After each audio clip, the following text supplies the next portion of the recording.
Chapter 2699 that the three major bee soldiers at the front of the palace stood three stone statues of bee soldiers. Each stone statue was extremely majestic and lifelike. In front of each of the three bee soldiers stood a leader. The leader on the right held the green dragon crescent blade and wore a green robe. Although he had a human body, he stood with a green dragon head. The leader in the middle was a charming woman wearing a loose cheongsam. Although her expression looked a little stiff, she still had a soul-stirring charm. The strange thing was that this woman had 9 furry tails behind her. She should be a 9-tailed fox. The leader on the left was a giant toad. However, this toad stood up and held a sharp sword that was about to be unsheathed. This appearance looked quite strange. Crack!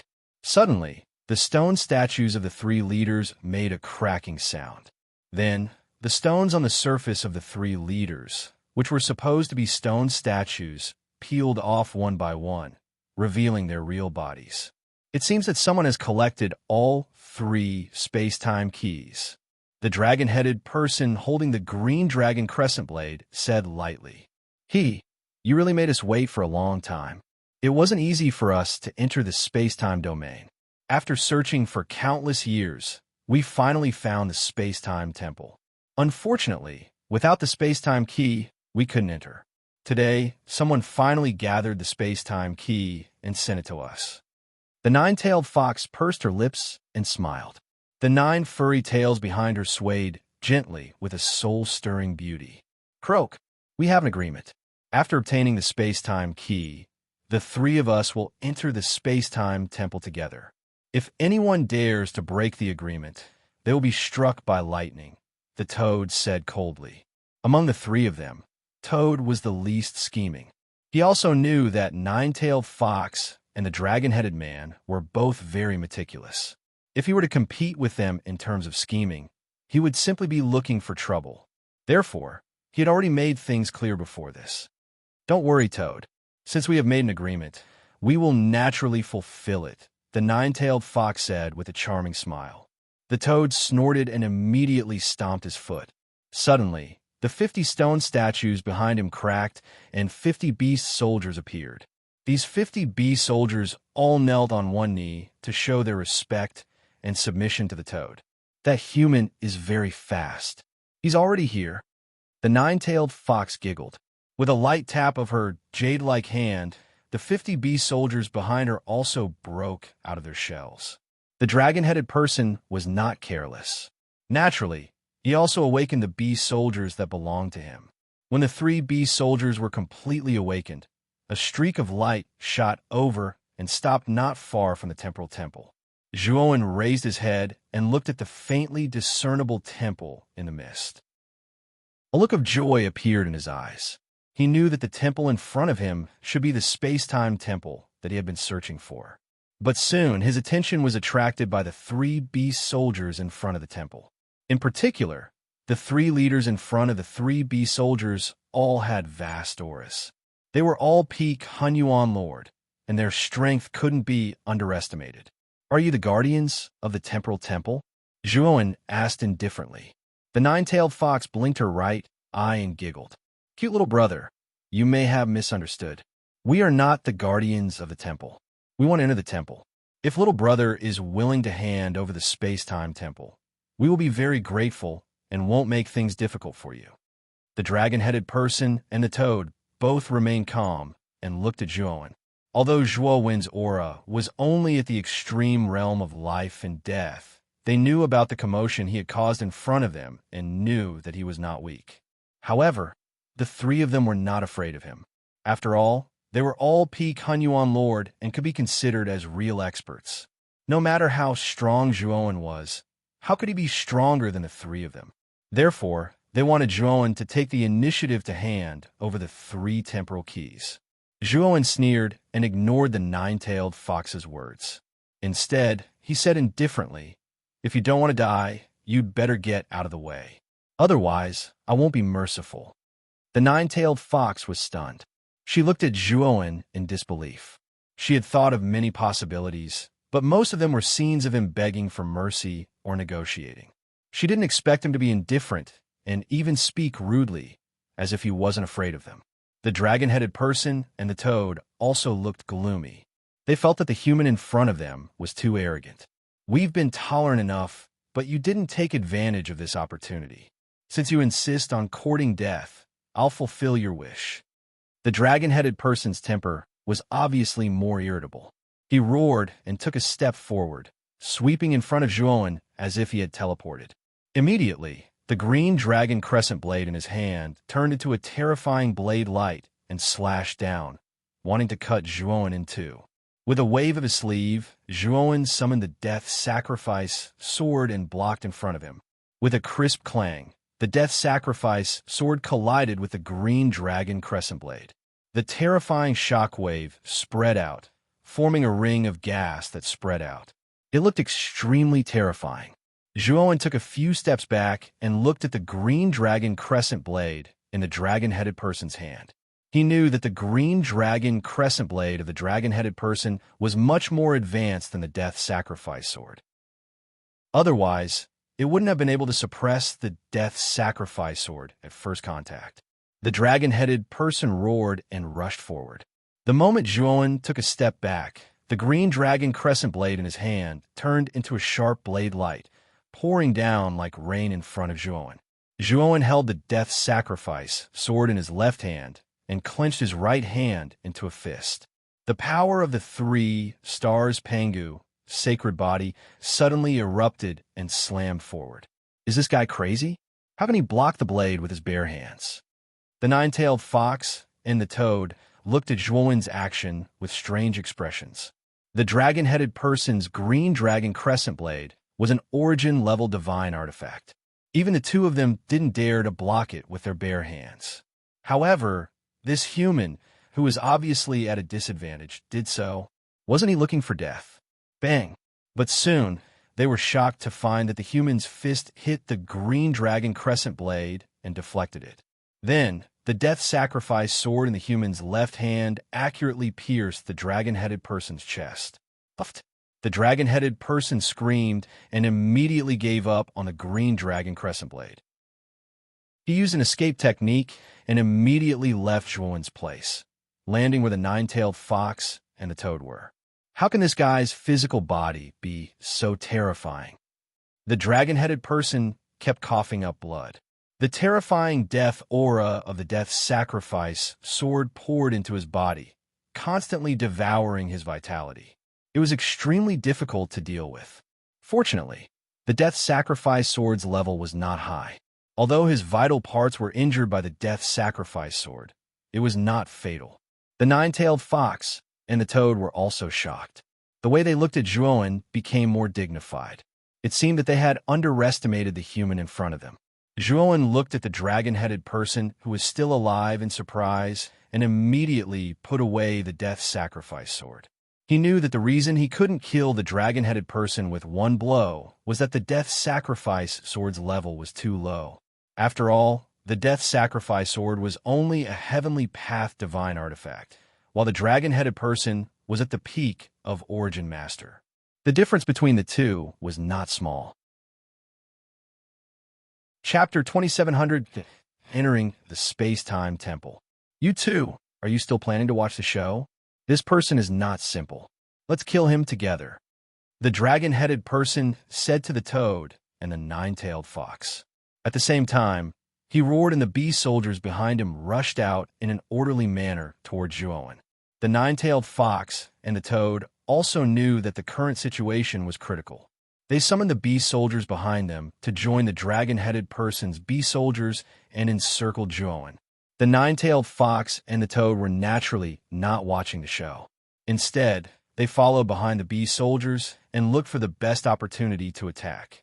The dragon-headed person sat cross-legged on the spot and coughed up blood continuously. He was stabbed in his vital parts. Although he did not die, he was seriously injured. He knew that he would be courting death if he joined the battle.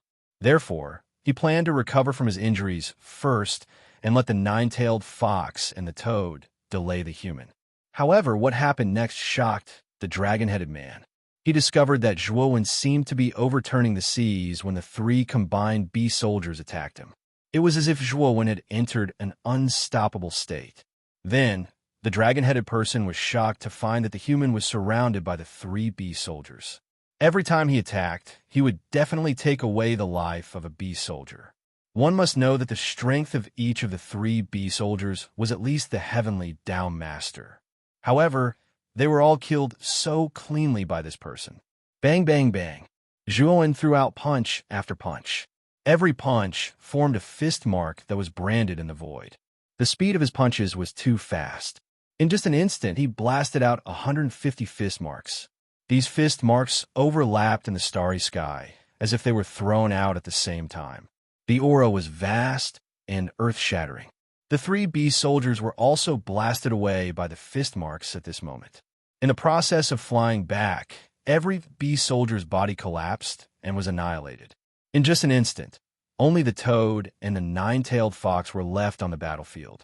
They stood still not far away and looked dumbfoundedly at the figure that was like a god or a demon lying across the void. The toad and the nine-tailed fox had been following behind. They did not even reach the scene when the battle between the beast soldiers was over. In the span of a single breath, the human had completely annihilated the three beast armies they commanded. They were unable to imagine what sort of strength was required to reach such a terrifying level. This person must be an expert at the second step of Tao validation. We can't fight against him. Retreat. Nine-tailed fox made a prompt decision and immediately retreated, but Toad was slower by a beat. By the time he reacted, Zhuowen had arrived, landed in front of Toad, and smashed a punch at him. The Toad's heart was filled with fear. With a loud shout, he unsheathed the divine sword in his hand and slashed out. It was as if the sky had collapsed. Unfortunately, this powerful sword was still shattered by the young man in front of him with a single punch. Let's fight. The Toad felt an unprecedented crisis. Without thinking, he spat out a mouthful of essence blood and quickly formed a seal that landed on the divine sword in his hand. Then, dense Buddhist runes appeared on the surface of the divine sword. Moreover, these Buddhist runes contained a powerful force. Then, these Buddhist runes condensed into a giant glazed sword. It broke through the air and swept toward Zhuowen. Zhuowen's eyes were solemn. He felt that this was a desperate move from Toad. Its power was terrifying, so he had to use all his strength. When Zhuowen's fist hit the glazed sword, he found that a trace of blood appeared on his fist. This glazed sword had actually slightly injured his Pangu, sacred body. It was indeed extraordinary. Zhuowen was no longer careless. His right hand formed a claw and clasped the tip of the glazed sword. Then, he immediately used the profound meaning to open the sky blade. A mysterious light covered the surface of Zhuowen's palm blade. Then, Zhuowen gently rotated his palm blade and chopped the glazed sword, completely shattering it. Zhuowen's palm blade did not lose its momentum and fell on Toad. Under Toad's fearful gaze, Toad was easily chopped into pieces. Seeing this, Nine-Tailed Fox could not help but scream. She had completely lost the will to fight. Her 9 tails swayed, and like a bolt of lightning, she shot into the distance. She had fled without fighting. Zhuowen just looked indifferently in the direction that Nine-Tailed Fox had fled. He did not chase after her. She had a way to escape. If he were to chase after her, he was afraid that he would have to go through a lot of trouble. He did not want to waste time on this. The dragon-headed man sat cross-legged on the side and watched Zhuowen easily kill many beast soldiers. He felt bitter and his body stiffened. "Sir, I was blind and offended you. I hope you won't kill me." The dragon-headed man lowered his head and submitted to Zhuowen. Zhuowen gladly accepted. He did not intend to kill the dragon-headed man. Instead, he looked at the space-time temple in front of him and said, "How much do you know about the space-time temple?" The dragon-headed man was delighted and eagerly introduced the space-time temple's origin. Since the human in front of him had asked him about the space-time temple, it meant that the human did not intend to kill him. He might be able to fight for a chance of survival. So he was particularly enthusiastic in his introduction. After listening to the dragon-headed man's introduction, Zhuowen also had a preliminary understanding of the space-time temple. It turned out that the owner of the space-time temple was a space-time beast. It was said that the space-time beast had a trace of the Candle Dragon's bloodline. It was also one of the top 10 races in the primitive heaven domain. However, the space-time beast race was different from the sorcerer race. They had very few members, much fewer than the devouring race. They rarely appeared in the world. However, once the space-time beast race appeared, it would definitely alarm the primitive heaven domain. This was because any expert from the space-time beast race was definitely a top expert. The space-time temple was obviously left behind by one of the space-time beasts. Of course, the dragon-headed man did not know what was in the space-time temple. However, he knew that the space-time beast race's cave was definitely extremely rich. This was because the space-time beast race was born with the ability to control space-time. They could distort space-time and avoid all kinds of dangers. They were especially suitable for treasure hunting. The space-time beast race's character was also the kind of race that liked treasure hunting. They liked to travel around the starry sky and hide the treasures they collected in their cave as a collection. It could be said that being able to find a space-time beast race's cave was a huge treasure for anyone. Zhuowen nodded and let the dragon-headed man go. He landed in front of the space-time temple's main hall and took out the 3 space-time keys. There were indeed 3 keyholes at the main entrance of the temple, which should correspond to the 3 space-time temple keys. After Zhuowen inserted the 3 space-time keys into the keyholes, the huge temple door set off a terrifying space-time storm. Zhuowen operated the space-time rules and barely avoided being swept away by the space-time storm. He watched the huge temple door slowly open in front of him. Just as Zhuowen wanted to see what was inside the temple door, a terrifying space-time suction force appeared. Zhuowen was not careful and was sucked in. Chapter 2701. Puzzlement. Zhuowen opened his eyes and examined everything in the hall. He discovered that the space-time energy in the hall was even more terrifying. In front of Zhuowen's eyes, it was clearly just a hall, but Zhuowen felt like it was infinitely large. He could not see the edges of the hall. Zhuowen carefully walked forward. Since the outside world was filled with danger, the inside of the temporal temple would definitely be even more dangerous. However, to Zhuowen's surprise, he did not encounter any other dangers along the way. Aside from the powerful space-time energy that made him uncomfortable, he did not encounter any other dangers. Speaking of which, the hall was very spacious. There were hundreds of huge stone pillars in the hall, and at the very front was an altar. Apart from that, there was nothing else in the temporal temple. Zhuowen did not even see any secret doors or rooms. Zhuowen looked at the spacious hall in surprise. In his impression, the temporal temple should have many resources, at least piled up like a mountain. Moreover, the dragon-headed person had said that the temporal temple was the dwelling of the space-time beasts, and the space-time beasts loved to collect treasures. Why was there nothing in the temporal temple? Zhuowen's gaze fell on the altar at the very front. He saw that the altar was also empty. However, at the center of the altar, there was a dark blue ball of light floating about. This dark blue ball of light emitted a mysterious aura that attracted Zhuowen. He could not help but want to approach it and investigate it. Zhuowen hesitated for a moment, but in the end, he followed the carpet and walked towards the altar at the end. Zhuowen became even more careful. He was deeply afraid that he would encounter some unknown danger while walking on the carpet. However, when Zhuowen finally arrived in front of the altar, there was no danger like Zhuowen had imagined. This made Zhuowen sigh in relief. Just what is this thing? Zhuowen looked at the blue ball of light floating in front of him. He discovered that the space-time power contained within the ball of light was extremely terrifying. It was like a lot of space-time power had been compressed together. Zhuowen could not help but feel deep fear. It could be said that this blue light cluster was a ticking time bomb. It was the first time that Zhuowen had encountered such a terrifying compressed space-time power. If this thing exploded, even if he had the 3-star Panga's sacred body, he would probably be blown to pieces. However, Zhuowen discovered that the blue light was similar to the space-time heart. The space-time heart was the core energy of the space-time roulette. The space-time roulette relied on the space-time heart to travel through space-time at extreme speeds. Why don't we try using the space-time roulette? Zhuowen muttered to himself. Unable to suppress the impulse in his heart, he took out the space-time roulette. Immediately afterward, after he took out the space-time roulette, the blue light cluster had some strange movements. Then, the blue light cluster approached the space-time roulette and directly entered the space-time roulette. Immediately, Zhuowen discovered that the space-time roulette was wrapped in the blue light cluster. Zhuowen's consciousness could clearly feel that the space-time power in the blue light cluster was continuously pouring into the space-time roulette. The space-time roulette's aura was constantly skyrocketing.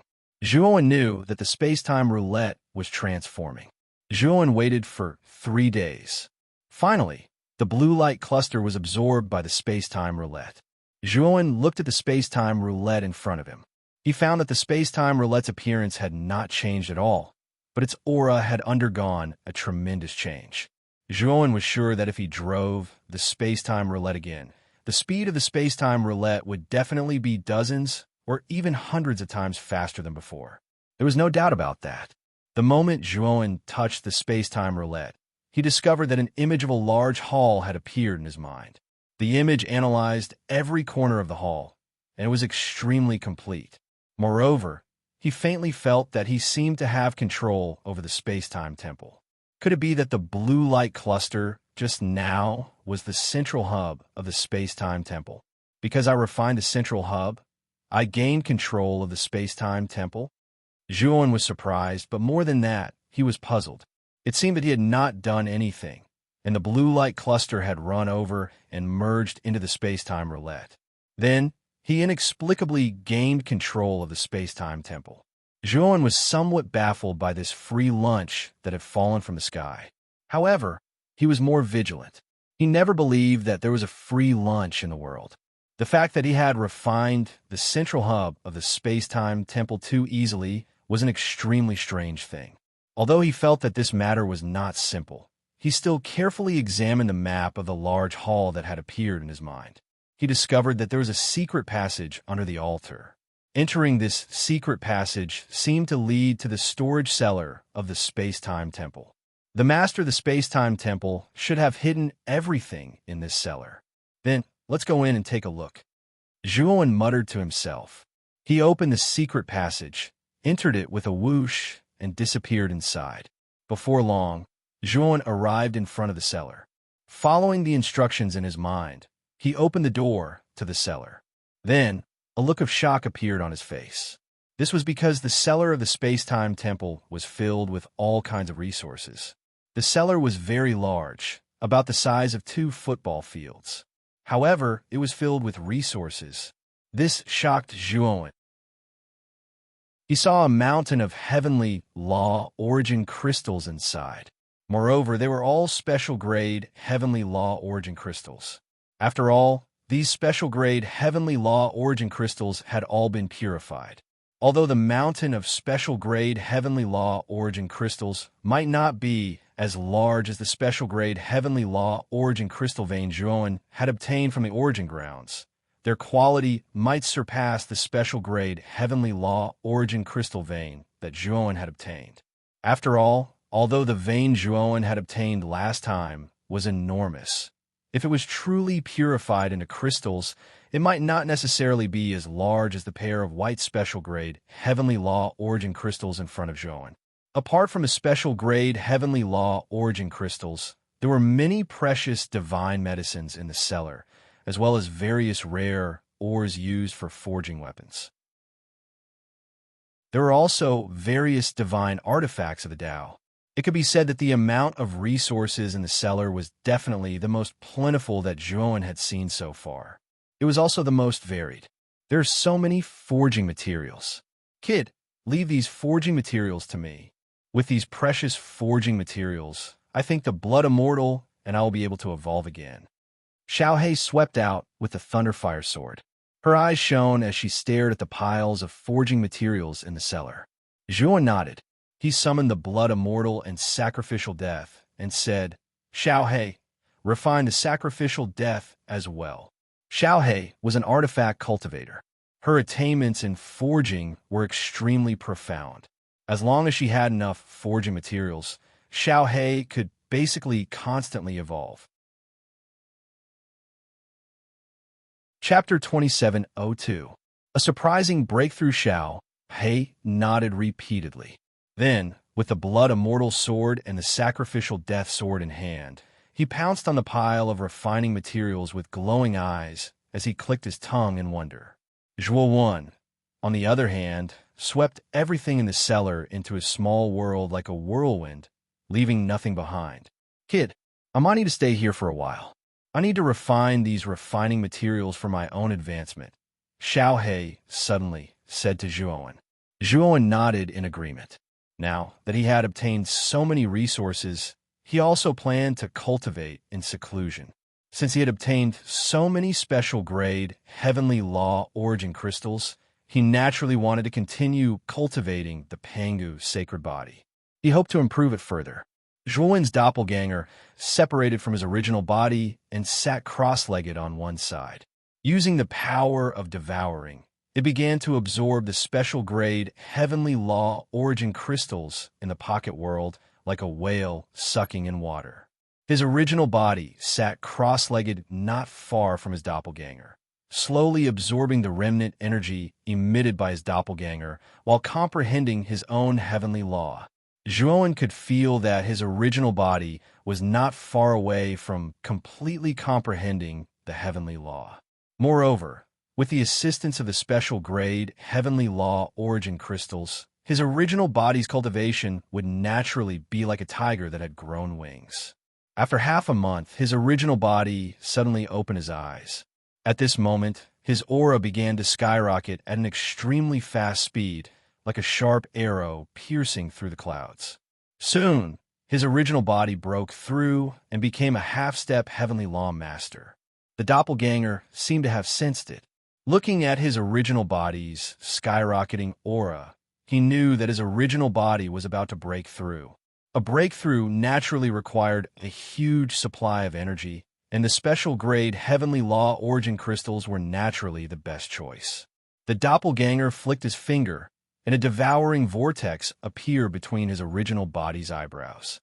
Then, waves of energy from the heavenly law origin crystals surged out like a tide and rushed into the depths of his original body's eyebrows.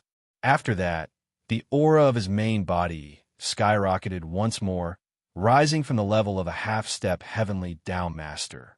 Zhuo could clearly sense that the shackles on his body seemed to have cracked as his aura skyrocketed, and it seemed like they would shatter at any moment. Zhuo knew that this shackle was the last barrier he had to overcome to come into contact with the heavenly Tao. Moreover, Zhuo discovered that this shackle was extremely powerful and terrifying. He had tried to break through it dozens of times, but all of them ended in failure. Zhuo's stubbornness flared up. He began to channel even more of his devouring power, desperately absorbing the energy of the special grade heavenly Tao origin crystal. He wanted to break through this shackle in one go. If the cultivators of the Xianmi heavenly domain saw that Zhuo had not only used a special grade heavenly Tao origin crystal to break through to heavenly Tao Lord, but also failed to break through after so many attempts, they would definitely curse him for being a wastrel. This was because there was a saying in the Xianmi heavenly domain that the stronger a cultivator's Tao root, the easier it would be for them to break through to the heavenly Tao Lord realm. Supposedly, cultivators that possessed heaven-grade Tao roots would be able to break through to the heavenly Tao Lord realm on their own, even if they didn't rely on any heavenly Tao origin crystals. Only those cultivators with extremely weak Tao roots would have to rely on the energy of the outside world to break through their shackles. However, even the weakest Tao root would be sufficient to break through to the heavenly Tao Lord realm by utilizing a certain amount of low-grade heavenly Tao origin crystals. On the other hand, Zhuo had relied on a special grade heavenly Tao origin crystal to break through. Moreover, he tried to break through a few tens of times, so all the cultivators of the Xianmi heavenly domain knew that this person was probably a fellow that didn't possess a natural talent in Tao roots. Moreover, There would even be people that would curse him for wasting God's given gifts. He clearly didn't possess a Tao root, yet he'd actually acted so recklessly and utilized a large amount of special-grade heavenly Tao origin crystals to break through by force. Was he courting death? Zhuowen didn't know all of this, and he wasn't even sure if he possessed a Tao root. He'd thought that others would break through to the heavenly Tao Lord realm in the same manner as him, and he'd even muttered about how difficult it was to break through to the heavenly Tao Lord realm. However, he quickly realized that something was wrong. After all, he possessed so many special-grade heavenly Tao origin crystals. How could an ordinary cultivator of the Xian Mi heavenly domain possess so many special-grade heavenly Tao origin crystals to break through to the heavenly Tao Lord realm? It would already be very good if they possessed low-grade heavenly Tao origin crystals. Since they'd all successfully broken through to the heavenly Tao Lord realm, then why hadn't he broken through after absorbing so many special-grade heavenly Tao origin crystals? However, the arrow was already knocked on the bow, and he had no choice but to release it. Zhuowen had no choice but to continue absorbing special-grade heavenly Tao origin crystals to break through to the heavenly Tao Lord realm with all his strength. His clone also stopped absorbing special-grade heavenly Tao origin crystals and looked at his main body in shock. His main body was absorbing special-grade heavenly Tao origin crystals at a speed that was countless times faster than his clone. His clone realized that something was wrong when he saw the small mountain of special-grade heavenly Tao origin crystals in the small world continuously decreasing, and he couldn't help but stand up. After absorbing the special-grade heavenly Tao origin crystals for half a month, the third flame star between his clone's eyebrows had finally become much brighter. It was no longer as dim as it was at the beginning. Obviously, his clone's Penga sacred body had also made some progress in the past half a month and had broken through to the middle 3-star level. His clone had originally estimated that if he absorbed a portion of the special-grade heavenly Tao origin crystals, his Pangu sacred body should have no problem breaking through to the peak 3-star level. However, now that something had happened to his main body, his clone naturally couldn't continue absorbing special-grade heavenly Tao origin crystals. Instead, he looked at his clone worriedly. His main body's forehead was covered in cold sweat. Although his heart ached when he saw the special-grade heavenly Tao origin crystals continuously decreasing, his stubbornness also rose. His main body roared angrily, and his devouring power swept away all the special-grade heavenly Tao origin crystals in the small world and poured them all into his body. He planned to stake everything on this one throw and give it his all. This time, he must break through to the heavenly Tao Lord realm. Crack! Finally, the moment the last bit of energy poured into Zhuowen's body, Zhuowen seemed to hear the sound of the shackles in his body shattering. In the end, he discovered that the shackles were collapsing. Zhuowen let out a long roar, and the aura in his body rose to the extreme. At the same time, he felt that he had complete control over the heavenly Tao rules around him. However, Zhuowen discovered that the meridians in his body didn't seem to have transformed into Tao meridians. The only change was that after the illusory sky bridge shattered, it entered his dantian and formed a black vortex. This black vortex was like a black hole in the starry sky, deep and endless. Zhuowen had already learned a little about the heavenly Tao Lord from Fireplume. He knew that the meridians in the body of a Tao validation cultivator would transform into Tao meridians the moment they broke through. The so-called Tao meridians were naturally meridians that had been transformed by Tao runes into more powerful meridians. They could use the power of the heavenly Tao rules at will. Chapter 27:03. Killing intent targeted at Kong Shirvan could sense that after his main body became the heavenly Tao master, his strength was no weaker than an ordinary master of primordial chaos. It was a very strange feeling. Zhuowen realized that there was something wrong with his breakthrough, because the situation after his breakthrough was very different from what Fireplume had described. Although he was very puzzled and wanted to know what was going on, he knew that now was not the time to ask. After all, he did not have a cultivator from the Xianmi heavenly domain like Fireplume by his side to explain it to him. Zhuowen guessed that the reason for this was very likely to have something to do with his Dao root. After he went to the Xianmi heavenly domain this time, he was indeed going to test his Dao root. He was also looking forward to the grade of his Dao root. Breaking through to the heavenly Dao master consumed so many special grade heavenly Dao origin crystals. This, after discovering that 2/3 of the special grade heavenly Dao origin crystals in the small world had been consumed, Zhuowen was speechless and felt that it was unbelievable. After all, the heavenly Dao master was only the first minor realm of the first step of Dao validation. He actually needed so many special grade heavenly Dao origin crystals to break through. He could not imagine how terrifying the resources he would need if he continued to break through in the future. It could be said that his main body was even more terrifying than the clone's Pangu, sacred body. What Zhuo didn't know was that the reason he needed so many special grade heavenly Dao origin crystals was mainly because he didn't have an ancestral Dao root, or perhaps his ancestral Dao root was extremely inferior. So, he needed even more energy to break through. Just think about it. Who would have so many special grade heavenly Dao origin crystals when breaking through to the heavenly Dao master? Even if they had so many special grade heavenly Dao origin crystals, ordinary cultivators would give up after failing to break through a few times because they knew that it was simply a waste of effort. However, Zhuowen did not understand this. He broke through to the heavenly Dao master hundreds of times and consumed most of the special grade heavenly Dao origin crystals in the small mountain before he finally broke through. Of course, after breaking through, Zhuowen also discovered that his strength was much stronger than ordinary heavenly Dao masters. His strength was comparable to that of Master of Primordial Chaos, which was a great gain. Brat, the commotion caused by your breakthrough is too big. I was almost scared to death by you. Xiaohei brought the blood immortal sword and the sacrificial death sword to Zhuowen. She looked at him with a strange look. Zhuowen scratched his head and changed the topic. You've already refined those materials?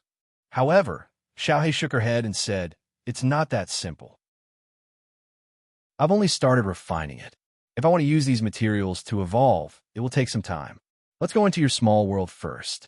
I plan to go into seclusion for a while. With so many materials, I think I could try to break through to the second step of Dao confirmation. Zhuowen did not doubt Xiaohei's words. After putting Xiaohei and the others into his small world, he headed towards the depths of the Divine Hall. In the depths, Zhuowen knew that there was a teleportation array to leave the Temporal Temple.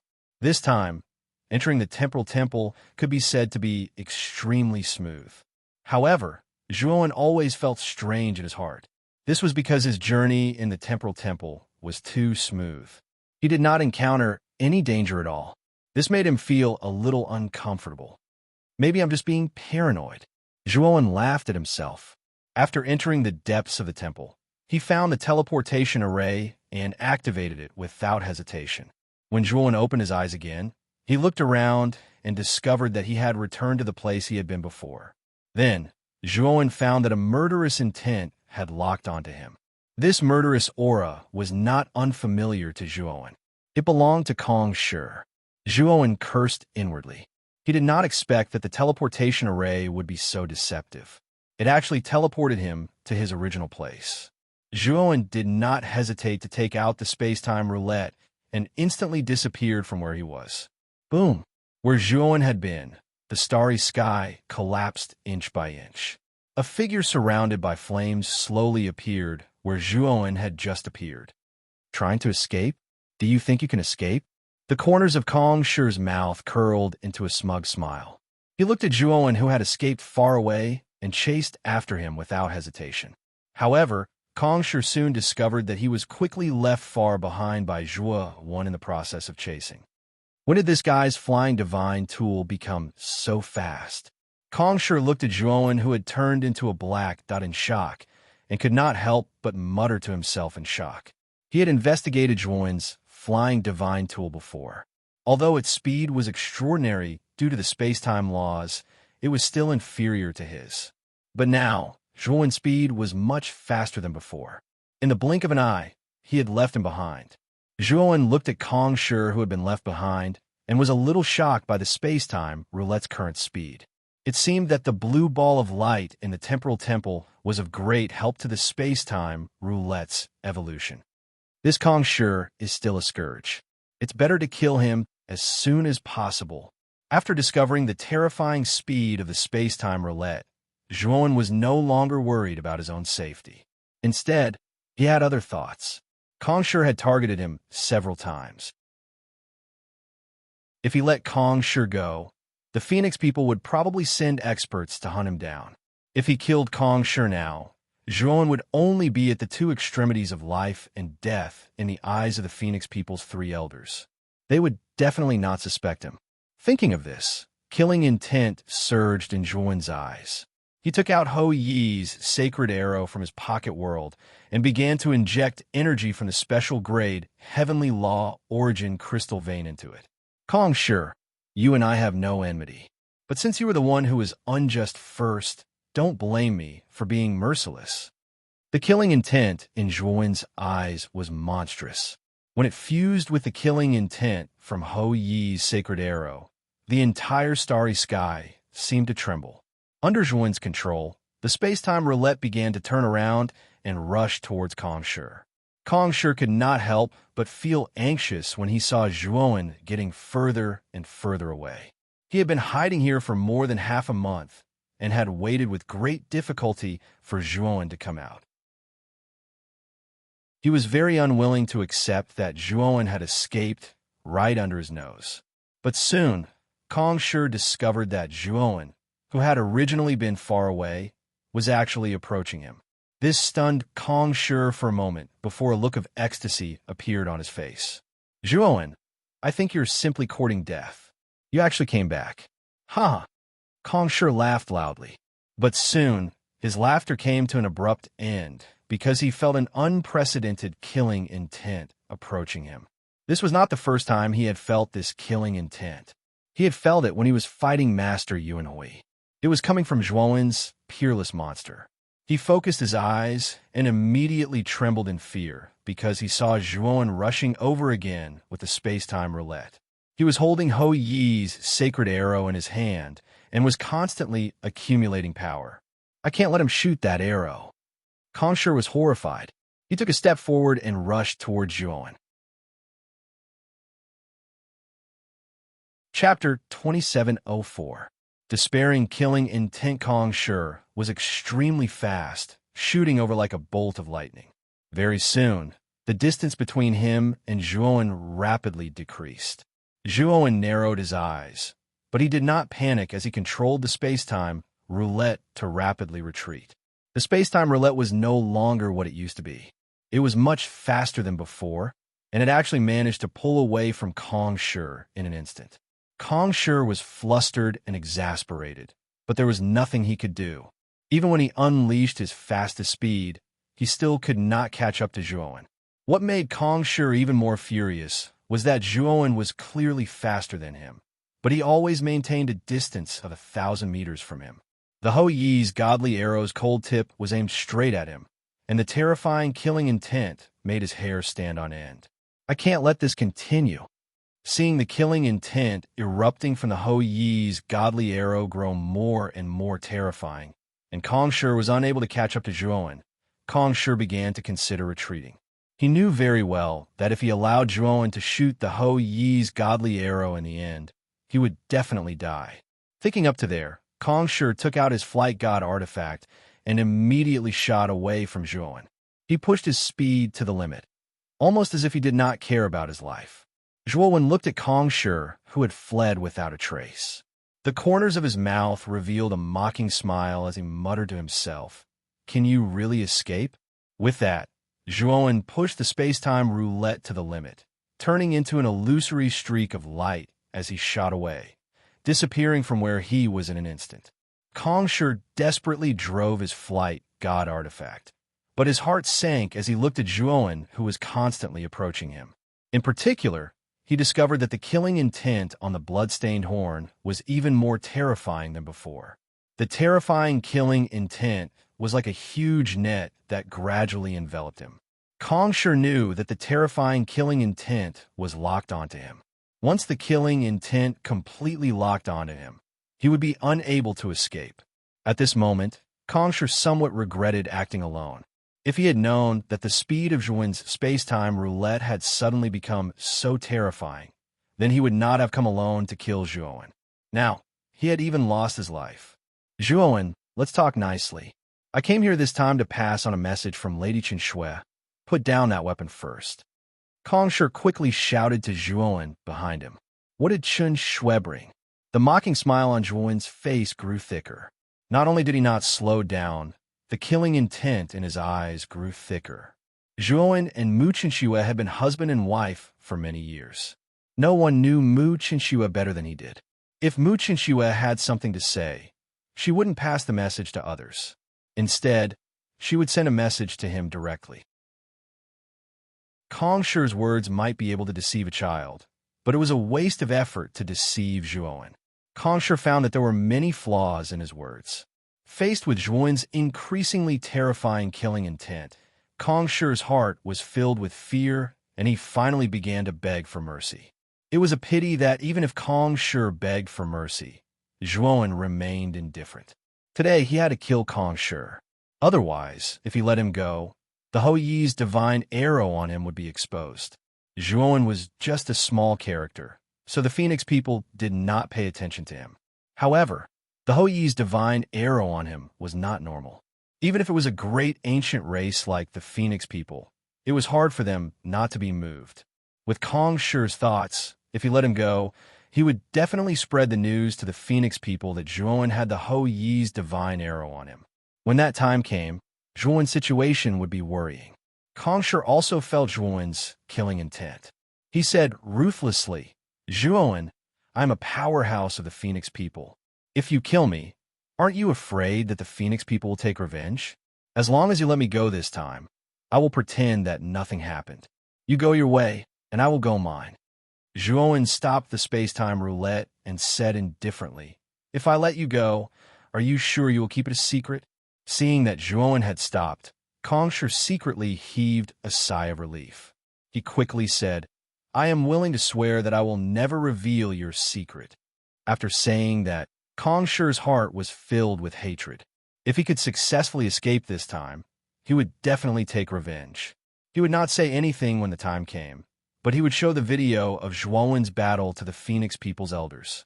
With the Phoenix people's elders' eyesight, they would definitely be able to see that the blood-stained horn on Zhuan's body was not ordinary.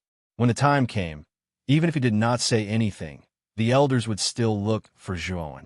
To him, this was killing two birds with one stone. If that's the case, Zhuan nodded. The look of surprise on Kongsher's face grew even stronger. However, Kongsher quickly realized that something was amiss. After Zhuan said those words, the killing intent in the surroundings grew even more terrifying, becoming like a world-shaking tsunami. Immediately after, Kongsher realized that the endless killing intent had completely formed a large net, firmly locking him in place. Kongsher's face turned pale. He knew that he had been completely locked in by the bloodstained horn. If he did not destroy the horn, or if the horn killed him, that thing would not stop. It would chase him to the ends of the earth. Zhuan, what is the meaning of this? Do you really intend to become enemies with the Phoenix people? Kongsher roared angrily. Zhuan, however, sneered and said, Do you think you can represent the entire Phoenix people? Don't laugh at me until my teeth fall out. After I kill you today, no one will know that I did it. Moreover, no one will suspect me, because I am only the master of the heavenly Tao. Do you think anyone will believe that a heavenly Tao master cultivator can kill an eternal overlord? Kongsher's face darkened. Zhuan was right. Zhuan's cultivation level was too low. There was a huge gap between them. If not for Hou Yi's godly arrow, Kongsher would not be a match for him at all. The problem now was, after he was killed, would anyone believe that Zhuan, who was only the master of the heavenly Tao, was the murderer? The answer was obvious. It was impossible. When he thought of this, Kong Shi flicked his finger and secretly sent out a message. He wanted to send this message to the three elders. Unfortunately, the signal was intercepted by an invisible force. A shielding formation? When did you set it up? Kong Shi's face fell when he saw that the signal had been intercepted. Now that he couldn't even send out a signal, it was truly terrible for him. Kong Shi, take this arrow of mine. If you can block this arrow, what harm is there in letting you live? Zhuowen's indifferent voice rang out. The killing intent of the Ho Yi's godly arrow in his hand reached its peak. Then, a storm of killing intent rose up around Zhuowen. Dong! A sound like a drum rang out as the Ho Yi's godly arrow pierced through the air. For a moment, the sky was filled with killing intent, and an endless storm erupted. The entire starry sky seemed to be filled with killing intent, turning into a distorted void. Chapter 2705. Divine soared across the sky. Kong Shi's hair stood on end as he stared at the arrow of killing intent shooting towards him. Cold sweat dripped down from his forehead as a shadow of death loomed over his heart. It was as if he would die for sure if he took this arrow head on. He wanted to escape, but the killing intent was firmly locked onto him. As he continued to retreat, the divine arrow continued to advance and shoot towards him. Kong Shi roared as he retreated. He took out everything that could be used for defense from his ring, including divine artifacts, crystals, and herbs. He threw them all out. Kong Shi was truly scared now. He was so scared that he didn't know what to do. He took out everything that could be used in his ring. Bang! Bang! Bang! The divine arrow soared through the sky, and anything that stood in its way was shattered into pieces, turning into dust. Kong Shi was still retreating, using the fastest speed he had ever used in his life. At the same time, he was constantly throwing out items to block the incoming arrows.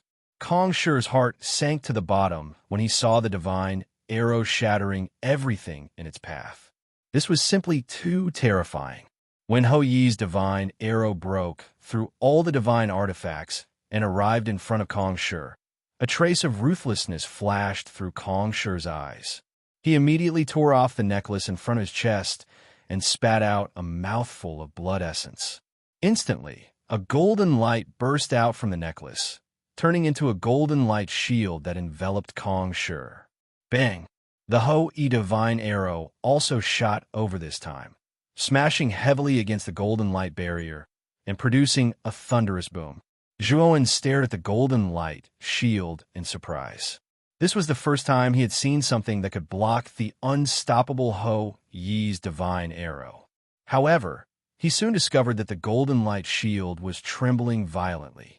Then, he discovered that Kong Shi's face was growing paler and paler. His body was rapidly becoming thinner and thinner, and his cheeks were deeply sunken. In this short period of time, most of Kong Shi's life force had been taken away. Moreover, the life force in his body was still being taken away. Zhuowen guessed that Kong Shi was using his life force in exchange for this powerful defense. However, the price was extremely high. He was using his own life force as a catalyst. Within the span of a few breaths, a big part of Kong Shi's life force was drained away. Soon, Kong Shi's entire body was like a dried corpse. His hair had also turned white, and it was impossible to recognize his original appearance. Gotcha! Without any more life force to provide, the golden light shield's power began to weaken.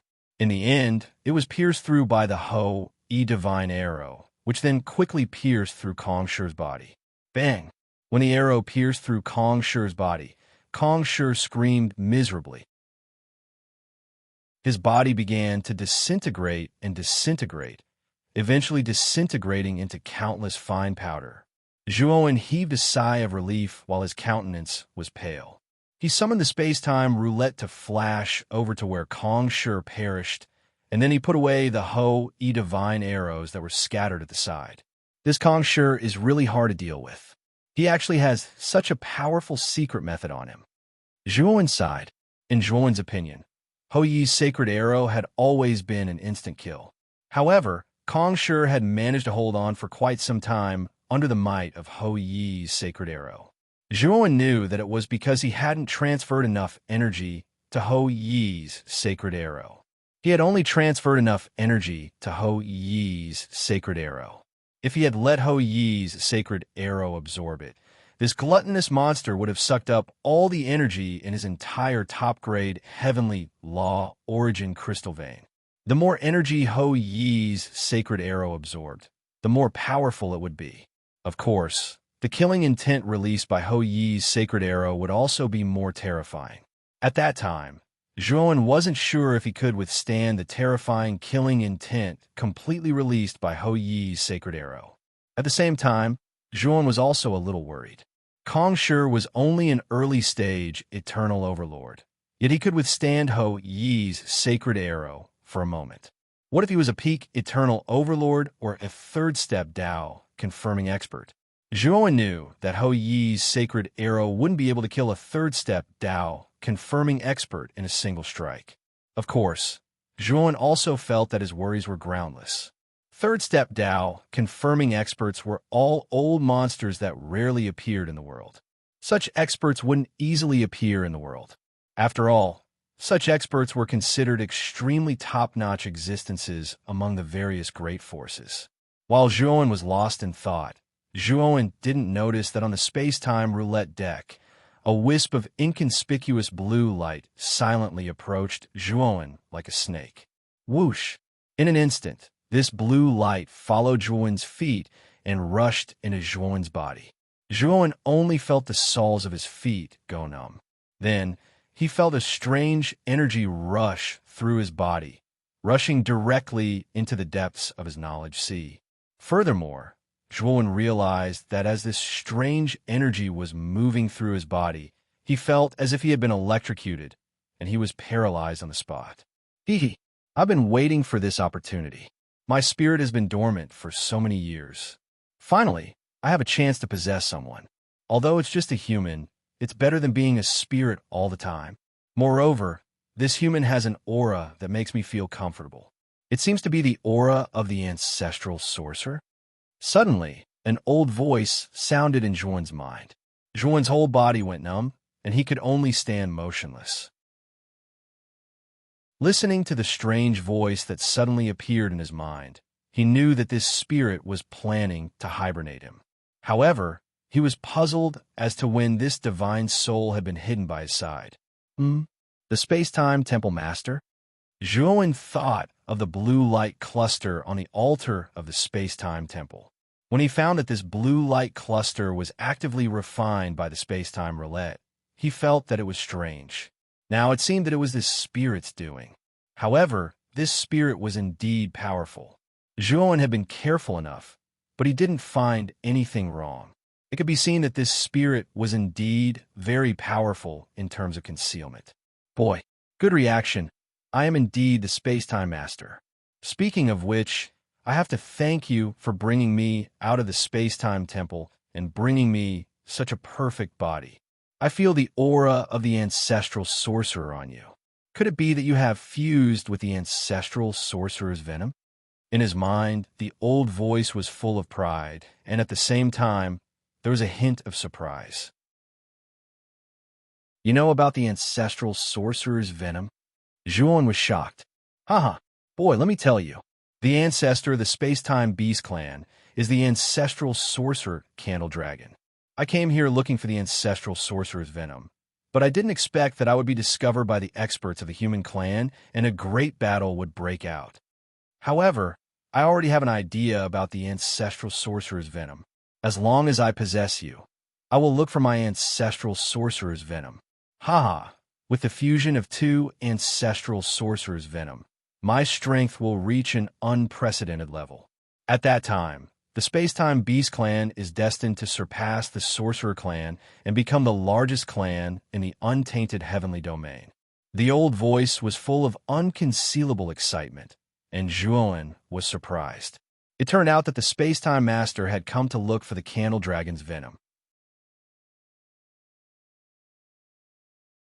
Chapter 2706.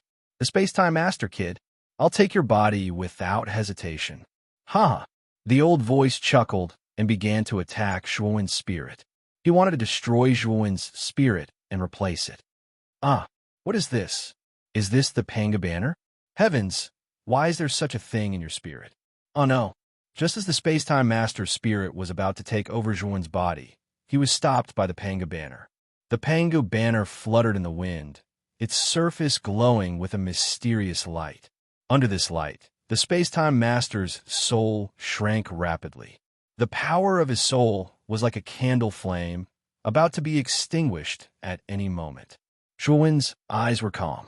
After knowing that the space-time master had the Panga banner in his spirit, he was not afraid of being taken over.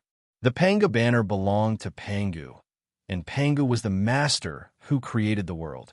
When such an existence appeared in his spirit, it was almost invulnerable. It was basically impossible for anyone to take over his spirit. This was also the main reason why Zhuowen could be so calm when the space-time master tried to take over his body. He knew that no matter how strong the space-time master's spirit was, he could not take over his body. Spare me. Let me live. The space-time master panicked. The Panga banner was too restrictive on his spirit. He could not resist and could only beg for mercy. Zhuowen did not care at all. He just watched as the space-time master's spirit was constantly weakened before his eyes. When the space-time master's spirit was almost transparent and about to collapse at any time, Zhuowen swept out with his consciousness and pulled the space-time master's spirit out. At this moment, the space-time master's spirit was almost transparent and severely damaged. Zhuowen reached out with his right hand and grabbed the space-time Lord's soul. Then, he began to use a soul-searching technique. Since the space-time master knew about the candle dragon parasite, Zhuowen naturally would not let him go. Ah! The space-time master howled furiously. This person in front of him actually dared to search his soul. This was a complete disregard for him, the space-time master. This was an insult to him. However, the space-time technique soul was too weak. He didn't even have the strength to resist. He could only watch as Zhuowen carefully searched his soul memories. After Zhuowen finished reading, he flicked his finger and released a flame that burned the space-time master's soul to ashes. The space-time master had always harbored ill intentions, so Zhuowen naturally wouldn't show him any mercy. At the same time, Zhuowen's divine sense carefully examined the space-time roulette under his feet, and then his right hand reached into the bottom of the space-time roulette. In an inconspicuous groove, he found a black ring. This black ring was the space-time Lord's small world. It was secretly placed at the bottom of the space-time wheel by the space-time Lord when the blue ball of light fused with the space-time wheel. This was so that he could take it out and use it after completely possessing Zhuowen. The space-time master did indeed have clues about the candle dragon parasite, and the clues were in this ring. From the space-time master's memories, he learned that the space-time master had obtained an incomplete map. It was said that this incomplete map pointed to the location of the candle dragon parasite, but the map was too incomplete, so the space-time master found the wrong place and found the 8 heavens. He didn't find any trace of the candle dragon parasite in the 8 heavens, so he guessed that this map should be somewhere in the Xianmi heavenly domain. Unfortunately, as soon as he entered the Xianmi heavenly domain, he was discovered by human race powerhouses and was chased all the way. He was almost destroyed in body and soul. In the end, he was seriously injured and hid in a mysterious space that he opened up in the 8 heavens. The space-time key was deliberately distributed by the space-time master so that someone could gather 3 space-time keys and enter the space-time temple. Then, he could possess the body and be reborn. It could be said that the space-time master's plan was very good, but unfortunately, he met Zhuowen.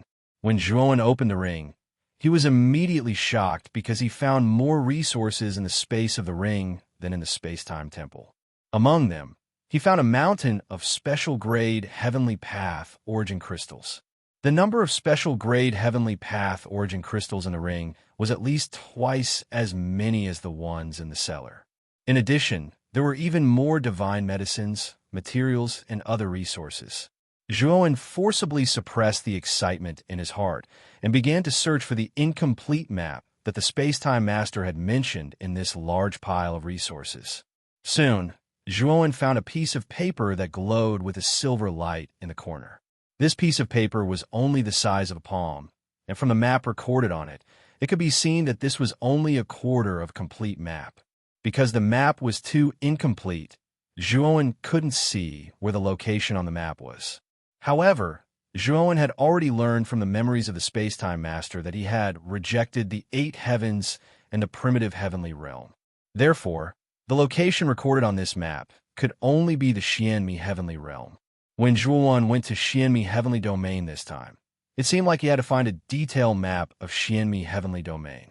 Once he could find the location that corresponded to this map fragment, Zhuowen knew that he would be able to find the location of the candle dragon goo worm.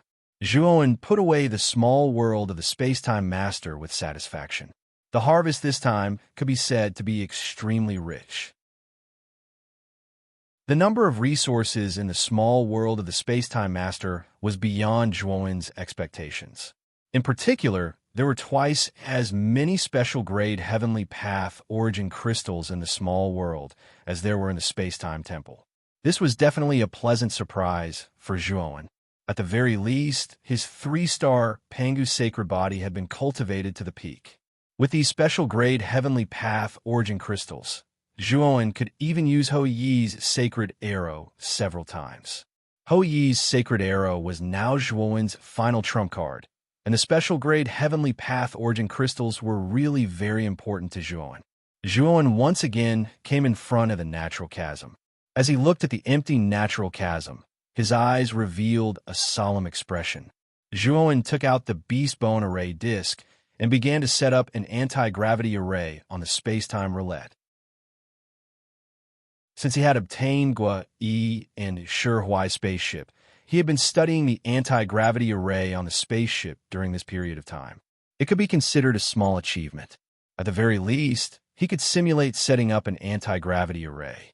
Although the anti-gravity array was extremely advanced, and there were some flaws in the array that Zhuowen had set up, Zhuowen knew that it should be more than enough to resist the terrifying gravity in the natural chasm. Zhuowen's main concern now was the crisis of the strange beasts that could appear at any time in the natural chasm. According to Fire Plume, Zhuowen knew that the strange beasts in the natural chasm were extremely terrifying. The weakest one was at the Heavenly Pathmaster level, and it was said that the strongest one could possibly reach the 3rd step Dao validation level. Chapter 2707. Heavenly Mochuan spent a few days setting up his imitation of the anti-gravity array on the space-time roulette. To be on the safe side, Zhuowen checked it repeatedly. After confirming that there were no mistakes in the anti-gravity array, Zhuowen was relieved. Jumping onto the space-time roulette, Zhuowen drove it into the heavenly moat in front of him. Boom! The moment he entered the heavenly moat, Zhuowen clearly felt the space-time roulette shake violently. He even felt like he was falling. However, the anti-gravity array around the space-time roulette also came into play. The array emitted a faint green light, and the feeling of falling quickly disappeared. Zhuowen knew that the anti-gravity array on the space-time roulette had taken effect. Zhuowen was very vigilant. He knew that the heavenly moat was not an ordinary place. He had to be very alert. The heavenly moat was very big. Zhuowen still could not see the other side of the heavenly moat even after traveling for half a day. Swoosh! Swoosh! Suddenly, the sound of something breaking through the air attracted Zhuowen's attention. Black shadows swept over from the front. These shadows were the size of a palm and looked like spiders. Moreover, the strange thing was that these spiders actually had thin wings that were like the wings of a cicada. They flapped their wings and rushed over explosively. Their speed was so fast that it had simply reached an astonishing level. Although these winged spiders were not big, their auras were extremely powerful. With Zhuowen's divine sense, he immediately sensed that these strange spiders were all heavenly Dao masters. Moreover, it was not just one, but a group. At a rough glance, this group of spiders was close to 100. Close to 100 heavenly Dao masters in a harsh environment like the heavenly moat. Most cultivators would not be able to resist. Zhuowen's eyes were dark. He casually used the slaughtering Dao finger. Every slaughtering Dao finger could kill a large group of spiders. However, Zhuowen discovered that after he killed most of the spiders, the remaining spiders were emitting a strange buzzing sound. Zhuowen could hear the anger of these spiders from the buzzing sound. Then, Zhuowen heard even more intense sounds of breaking through the air. In front of him, there were thousands of black shadows rapidly rushing over. They were all spiders with wings. Zhuowen's expression changed drastically. He instantly blasted out 10 slaughtered Dao fingers, creating a huge gap in the numerous spiders that were blocking his way. Then, Zhuowen followed the gap and turned into a stream of light, escaping. There were too many spiders, and Zhuowen didn't want to fight them head-on. Furthermore, he had always kept in mind how terrifying the natural chasm was. If he were to cause too much of a commotion here, it was hard to guarantee that he wouldn't attract the attention of other terrifying, strange beasts in the natural chasm. Zhuowen continued to move forward, but he soon realized that something was wrong. He realized that the area he was in was even darker than the surroundings. This pitch-black area was about a mile or so, and no matter how quickly Zhuowen urged the space-time roulette to leave, he found that this pitch-black shadow actually moved with him. Due to the gravity of the natural chasm, the space-time roulette speed was much slower than in the outside world. However, its speed was still not to be underestimated. However, this shadow was able to follow the space-time roulette closely. It was obvious that this shadow wasn't simple. Zhuowen's heart sank slightly. He knew that he must have been targeted by some strange beast. Sure enough, the space-time roulette didn't fly far before Zhuowen discovered that the space-time roulette was trembling violently. Then it swayed violently. Zhuowen's divine sense was shocked to discover that in the shadow below the space-time roulette, a pitch-black head slowly emerged. This head raised its head, opened its bloody mouth, and swallowed the space-time roulette. Although the space-time roulette tried its best to break free, it found that there seemed to be some terrifying stickiness in the shadow. The space-time roulette could only circle in place. Seeing that the big mouth was about to swallow the space-time roulette, Zhuowen couldn't care less. He kept the space-time roulette into his small world. Then, he crushed an escape talisman and instantly disappeared. When Zhuowen reappeared in another void, his body trembled. He felt the terrifying gravity below the natural chasm. He could only continuously stimulate the energy in his body to resist the terrifying gravity below the natural chasm. The gravity of a natural chasm is really terrifying. Even I can't move an inch under this gravity. No wonder the flying ships of the cultivators from the Xian Mi heavenly domain were equipped with anti-gravity arrays. Zhuowen muttered to himself. After experiencing the terrifying gravity of the natural chasm, Zhuowen summoned the space-time roulette again and jumped on it. Next, Zhuowen became even more cautious. However, no matter how careful Zhuowen was, he still encountered all kinds of dangers along the way. Most of these dangers came from the bloodthirsty, strange beasts in the natural chasm. Fortunately, Zhuowen's strength was terrifying enough, so he was able to resist the attacks of these terrifying, strange beasts and continue forward. However, Zhuowen was a little worried about Crepe Myrtle Starlord. Back then, Crepe Myrtle Starlord had confidently left the Great Brahma Domain, intending to enter the Xianmi Heavenly Domain through the natural chasm. Although Crepe Myrtle Starlord's strength was not bad, in front of the terrifying strange beasts in the natural chasm, it was still not enough. Any one of these strange beasts could exhaust Crepe Myrtle Starlord, not to mention the most annoying gravity of the natural chasm. He didn't understand the natural chasm at all back then. If he had known how terrifying the natural chasm was, he wouldn't have let Crepe Myrtle Starlord leave alone. I hope my old friend can successfully cross the natural chasm. Zhuowen sighed softly. Although he knew that Crepe Myrtle Starlord's chances of survival in the natural chasm were slim, he still prayed in his heart. Boom, boom, boom. All of a sudden, Zhuowen sensed a frightening energy fluctuation from far in front of him. He knew that there should be two experts fighting in front of him. This was the aftermath of their battle. From the fluctuations, it could be seen that the two combatants were at least eternal overlords. Zhuowen summoned the Beast Bone Formation Disc and set up several layers of concealment formations on the surface of the space-time wheel. Only then was the aura of the space-time wheel completely concealed. Afterward, Zhuowen continued to move forward. As he sensed more and more intense fluctuations, Zhuowen knew that the battle ahead must be extremely fierce. Zhuowen didn't dare to get too close. Instead, he found a rather large meteorite nearby and hid behind it, shrinking his head as he looked ahead. He saw that a few thousand meters ahead, two huge, strange beasts were fighting fiercely. Chapter 2708. Origin of Earth. Upon closer inspection, Zhuowen discovered that the two strange beasts were over 10,000 feet in size. One of them looked like a leopard, but its entire body was covered in crocodile-like scales. Its bones were as hard as steel, and its strength was extraordinary. Every time it clashed, it bared its cold fangs and sharp claws. The other strange beast was furry all over, like a furball.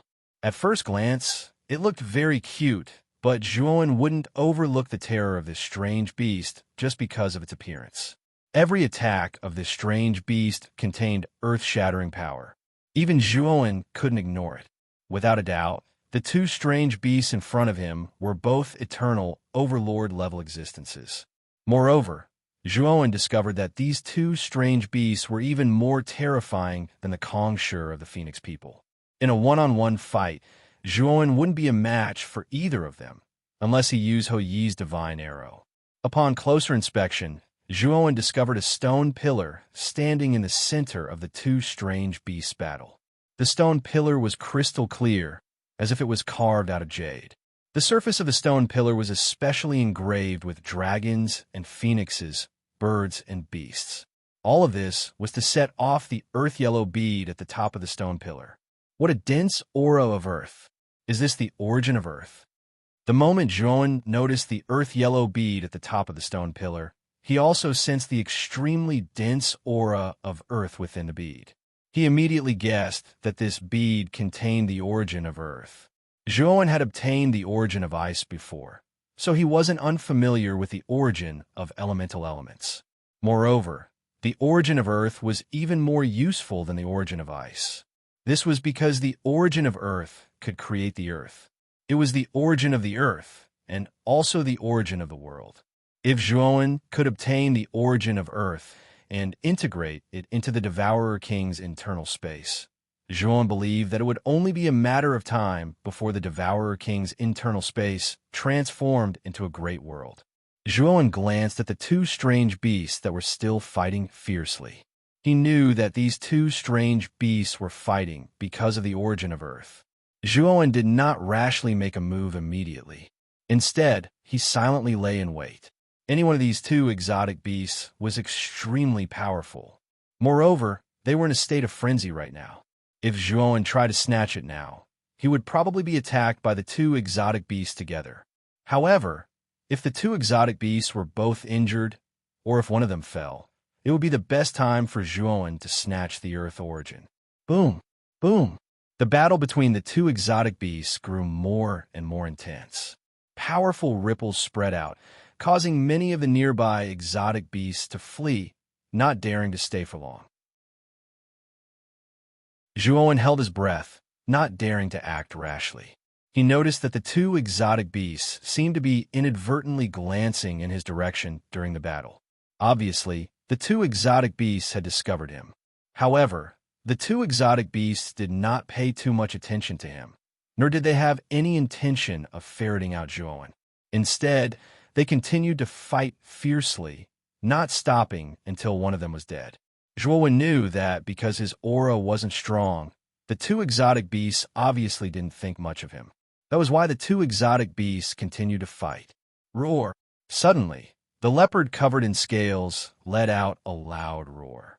The scales all over its body began to stand up, revealing cold metal plates.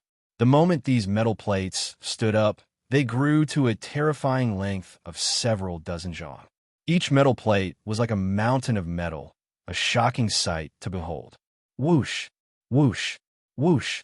After the metal plates stopped growing, they actually shot out like a rain of metal, enveloping the furball monster. The furball monster was caught off guard and was pierced by these metal plates, causing it to howl in pain. These metal plates were too sharp and huge. Each of them pierced deep into its innards, and the countless metal plates seemed to have turned it into mush from the inside out. In just an instant, the furball monster was turned into a bloody mess. It was a tragic sight, with blood splattering everywhere like a rain of blood. It was an exceptionally terrifying sight. After releasing those metal plates, the leopard's entire body became bare, and blood flowed out from its skin. The scales were originally the leopard's skin, and now that the scales had fallen off, it was as if the skin had been peeled off. Its injuries could be said to be quite serious. Juan's eyes lit up. The move the leopard had used was clearly a desperate attack. Although it had severely injured the furball monster, it had also suffered extremely serious injuries. Logically speaking, this should be the best time to make a move, but Juan still did not make a move. His gaze fell on the furball monster, and his consciousness locked onto it. At this moment, the furball monster was almost a bloody mess, a tragic sight. Although it was weak, it had not completely lost its life. Roar! The furball monster raised its head to the sky and roared. Its body swelled several times, and then it began to spin rapidly, rushing toward the leopard at high speed. The furball monster's rolling speed was simply too fast. Before Juan could react, the furball monster had already slammed into the leopard's body. The terrifying speed created an extremely powerful impact. The leopard let out a mournful cry and was sent flying. One of its front legs was directly smashed and torn apart. The furball monster did not give up. It turned into a spinning ball again and again, slamming into the leopard's body again and again. However, the leopard was too weak, and the furball monster was too fast. The leopard could only passively endure the furball monster's terrifying attacks. Poochie!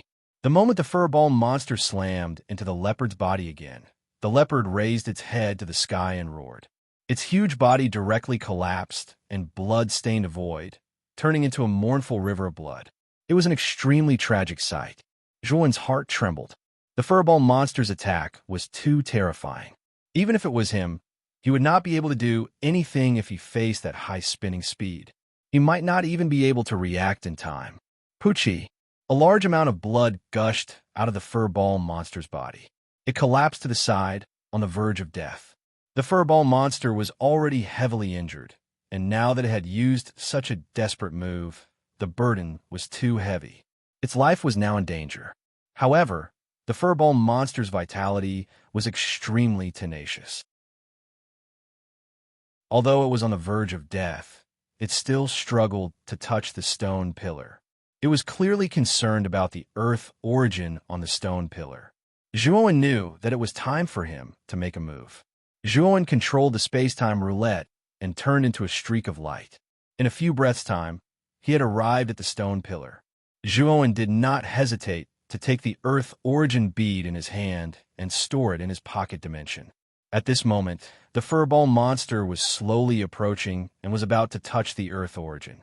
However, it did not expect that the human who had been hiding on the side would suddenly snatch it away. The furball monster was enraged. It actually ignored the terrifying injuries on its body and rolled once more. It actually planned to use that desperate move again. Juan grabbed the Earth origin and controlled the space-time roulette to immediately escape. Chapter 2709. Great World Formation. Juan had seen how terrifying this move was.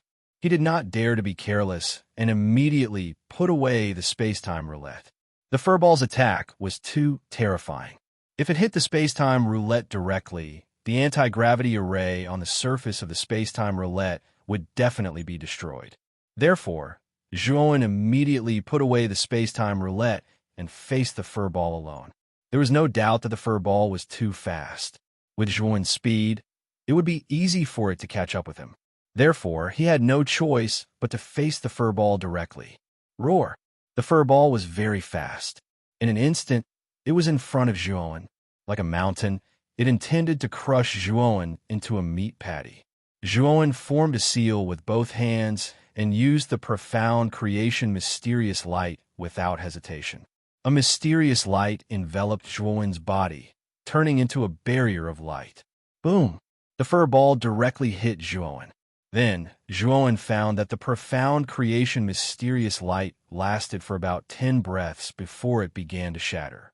The moment the profound creation mysterious light shattered, the power of Zhuowen's 3-star Pangu sacred body erupted. He threw out a punch and hit the fur ball. Crack! Zhuowen could clearly hear the sound of bones breaking in his right hand. He spat out a mouthful of blood and was sent flying.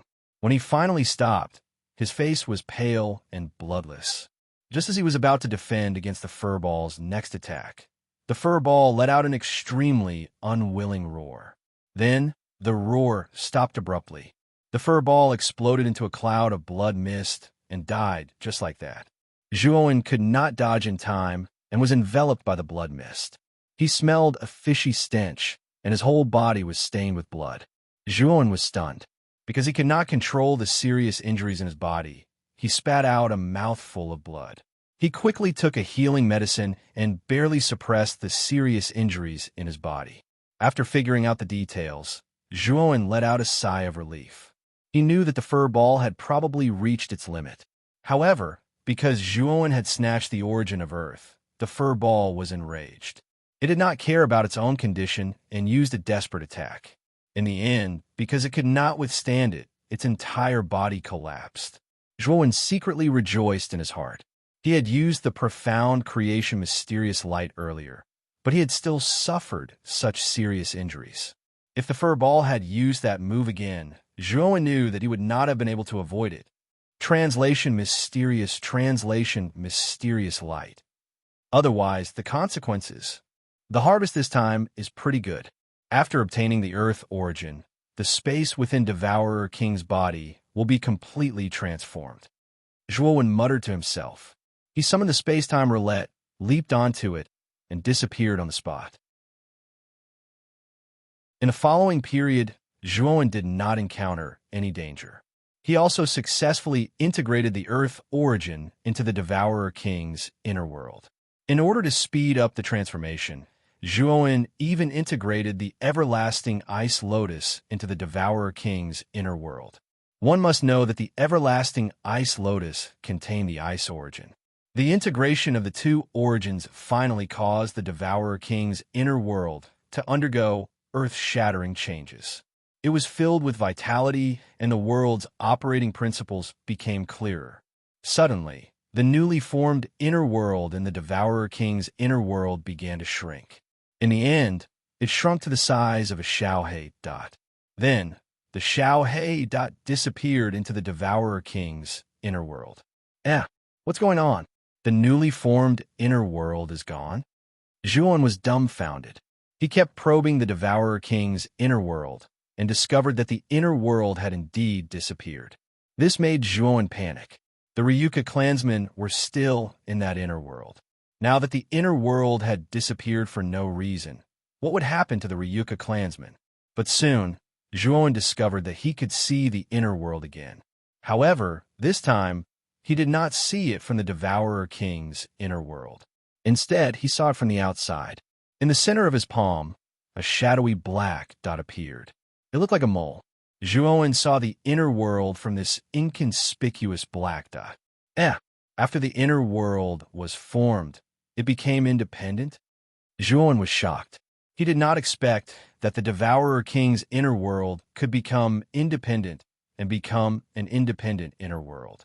Now, this great world had turned into an insignificant black mole that was attached to his palm. It was very unremarkable. Zhuowen was overjoyed. If the inner world could become independent, it meant that Zhuowen, would be able to enter it. Thinking of this, Zhuowen disappeared from the spot with a thought. On the space-time roulette's deck, there was only an inconspicuous Xiaohe dot. Not long after, Zhuowen reappeared on the deck. That Xiaohe dot was extremely intelligent. It landed on Zhuowen's palm and moved up Zhuowen's arm. Zhuowen was excited. This inner world was very strange. No matter how he probed it with his spiritual consciousness, he could not find it. He only thought that it was an ordinary black dot. It seemed like this inner world was a good choice for hiding.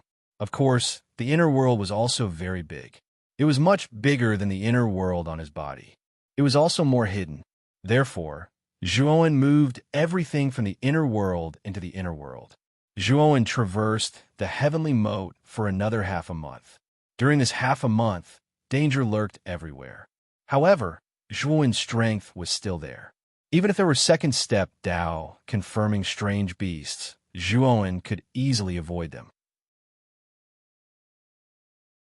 As long as there were no third step Dao confirming strange beasts, Zhuowen knew that he would have a chance to escape.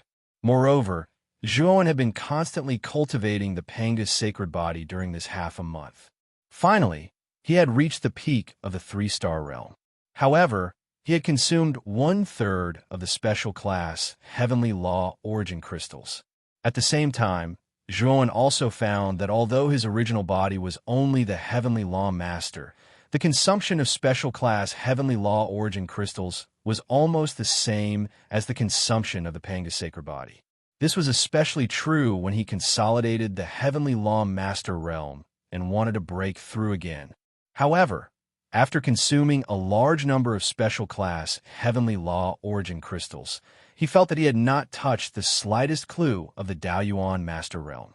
Zhuowen suspected that if he absorbed all the special grade Heavenly Dao origin crystals, it was still unknown whether his main body would be able to break through.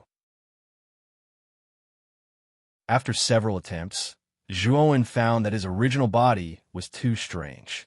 This was because the energy required for his original body to break through was too terrifying. It was as if his original body's realm had countless shackles that trapped him and prevented him from breaking through smoothly. If the shackles of other ordinary cultivators could be compared to a chain, Zhuowen found that his original body needed thousands of chains to break through. Therefore, the energy required for his original body to break through was thousands of times more than that of ordinary cultivators. Zhuowen was puzzled. He felt that this was too illogical. Could there really be a problem with his Dao root? When he thought of this, Zhuowen was somewhat eager to enter the Xianmi heavenly domain to test his Dao root.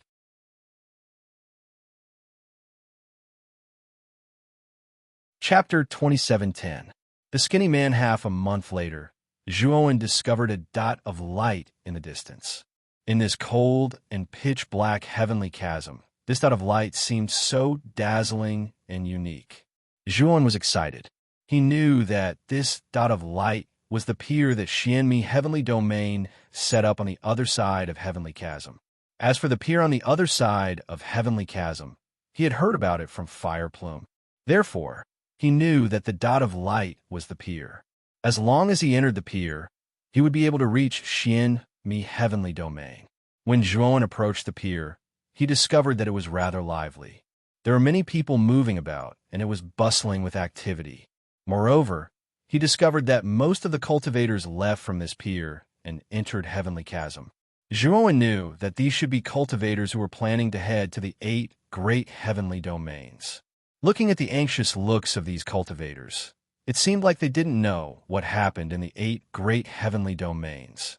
When Zhuowen controlled the space-time roulette to land on the pier, he was immediately stopped by a skinny man. This skinny man's skin was very dark, and he was as thin as a match. However, he wore loose clothes, which made him look even skinnier. However, what surprised Zhuowen was that this skinny man's cultivation wasn't weak. He was actually a Daoyuan master. Moreover, from the looks of it, he should be the manager of this pier. Zhuowen looked at this skinny man indifferently. After all, he wasn't a cultivator from Xianmi Heavenly Domain. Since this skinny man stopped him, there must be something. If he took the initiative to ask, he would inevitably be suspected by this person. I say, don't you have to pay crystal stones to enter the pier? The skinny man looked suspiciously at Zhuowen and asked. Zhuowen smiled and said, "This brother, I was too anxious just now. Therefore, I forgot about this matter. Moreover, this is my first time leaving Heavenly Chasm. Now that I'm back, I don't know the rules. I hope you can forgive me." The skinny man nodded and stretched out his hand. He said impatiently, 10 low-grade heavenly Tao origin crystals. Quickly hand them over and then leave. Zhuowen revealed a troubled expression. He did indeed have heavenly Tao origin crystals on him, but they were all high-grade heavenly Tao origin crystals at the very least. He really did not have any low-grade heavenly Tao origin crystals. After all, low-grade heavenly Tao origin crystals were basically useless to Zhuowen. He didn't care much about low-grade heavenly Tao origin crystals, so he didn't deliberately collect them. What? You don't even have 10 low-grade heavenly law origin crystals? The skinny man saw the difficult expression on Zhuowen's face. He glared at him, and his tone became somewhat unfriendly. Zhuowen helplessly took out a high-grade heavenly Tao origin crystal and handed it to the skinny man. This should be enough, right? When the skinny man saw that Zhuowen had only taken out one crystal, he was furious. However, his expression quickly changed, and he immediately put the crystal into his sleeve. As he felt the surging energy of the Heaven Tao within his sleeve, the emaciated man looked around, and he was extremely excited when he noticed that no one was paying attention to him. This was because the crystal that this white-clothed youth had taken out was actually a high-grade heavenly Tao origin crystal. He had been in charge of the docks for countless years, and this was not the first time he had seen a high-grade heavenly Tao origin crystal. After all, there would occasionally be almighty experts who would pass through the docks and enter the natural moat to temper themselves. These experts would naturally use high-grade heavenly Tao origin crystals to trade. However, this was indeed the first time the skinny man had obtained a high-grade heavenly Tao origin crystal. At the same time, the skinny man was shocked. He sized up the youth before him. This kid's aura is very weak. He's only a heavenly Tao lord, but he actually has a high-grade heavenly Tao origin crystal on him. Moreover, this kid took out a high-grade heavenly Tao origin crystal right off the bat. Could it be that this kid has quite a few high-grade heavenly Tao origin crystals on him? When he thought of this, a hint of greed appeared in the skinny man's eyes. He looked at Zhuowen with a burning gaze. Zhuowen naturally noticed the greed in the skinny man's eyes. He narrowed his eyes and sneered in his heart. This guy better not provoke him. Otherwise, don't blame me, Zhuowen, for not showing mercy. Brother, can I leave now? Zhuowen asked indifferently. The skinny man came back to his senses and revealed a rare smile. Moreover, there was a hint of enthusiasm in his smile. He said, "Young master, I see that you must be quite tired from your long journey. I know of a pretty good inn. The proprietress of that inn is very friendly and knows this area very well. Little brother, I see that this is your first time out on an adventure. Go to that inn and stay there. I guarantee that you'll be satisfied." Zhuowen sneered in his heart and asked casually, "Does that proprietress sell a map of the Xianmi heavenly domain?" "A map? Don't you have one on you?" The skinny man looked at Zhuowen in surprise. Zhuowen's heart trembled. It seemed that he had asked the wrong question. From the reaction of this skinny man, the cultivators of the Xianmi heavenly domain basically carried a map with them. In fact, what Zhuowen didn't know was that the Xianmi heavenly domain was really too big. It was much bigger than the 8 heavenly domains combined. There were countless plane worlds inside, and the geography was extremely complicated. Even the cultivators of the Xianmi heavenly domain had a high chance of getting lost. If they didn't carry a map with them, they probably wouldn't know which remote alley they would walk into. It could be said that when the cultivators of the Xianmi heavenly domain went out, a map was necessary. Therefore, when Zhuowen asked this question, the skinny man was so surprised. "I accidentally dropped my map, so I need to buy a new one," Zhuowen said very calmly. The skinny man nodded and didn't suspect too much. He said, "The proprietress of that inn is also a famous map maker. Naturally, she has a map for sale. Moreover, the map she makes should be the best quality in this area. At the same time, it's also the most expensive." "Okay, tell me the address of that inn," Zhuowen said. "I'll take you there directly." The skinny man was very enthusiastic. He called for another person not far away to help him manage the dock. Then, he hurriedly left the dock with Zhuowen. Although Zhuowen knew that this guy didn't have any good intentions, he didn't expose him. With his current strength, this skinny man only had the strength of a Dao Yuan master. If he found trouble with him, he would be seeking his own death. Moreover, he had just arrived and didn't know much about the Xianmi heavenly domain. Now that there was a local leading the way, it was naturally the best for Zhuowen. It would save him the trouble of finding someone else. Along the way, Zhuowen chatted casually with this person. He found out that this person's name was Guishan, and he was one of the managers of the Impermanence Dock. The Impermanence Dock was the dock set up by the Xianmi heavenly domain in the heavenly moat. Moreover, this was only one of the docks in the Xianmi heavenly domain.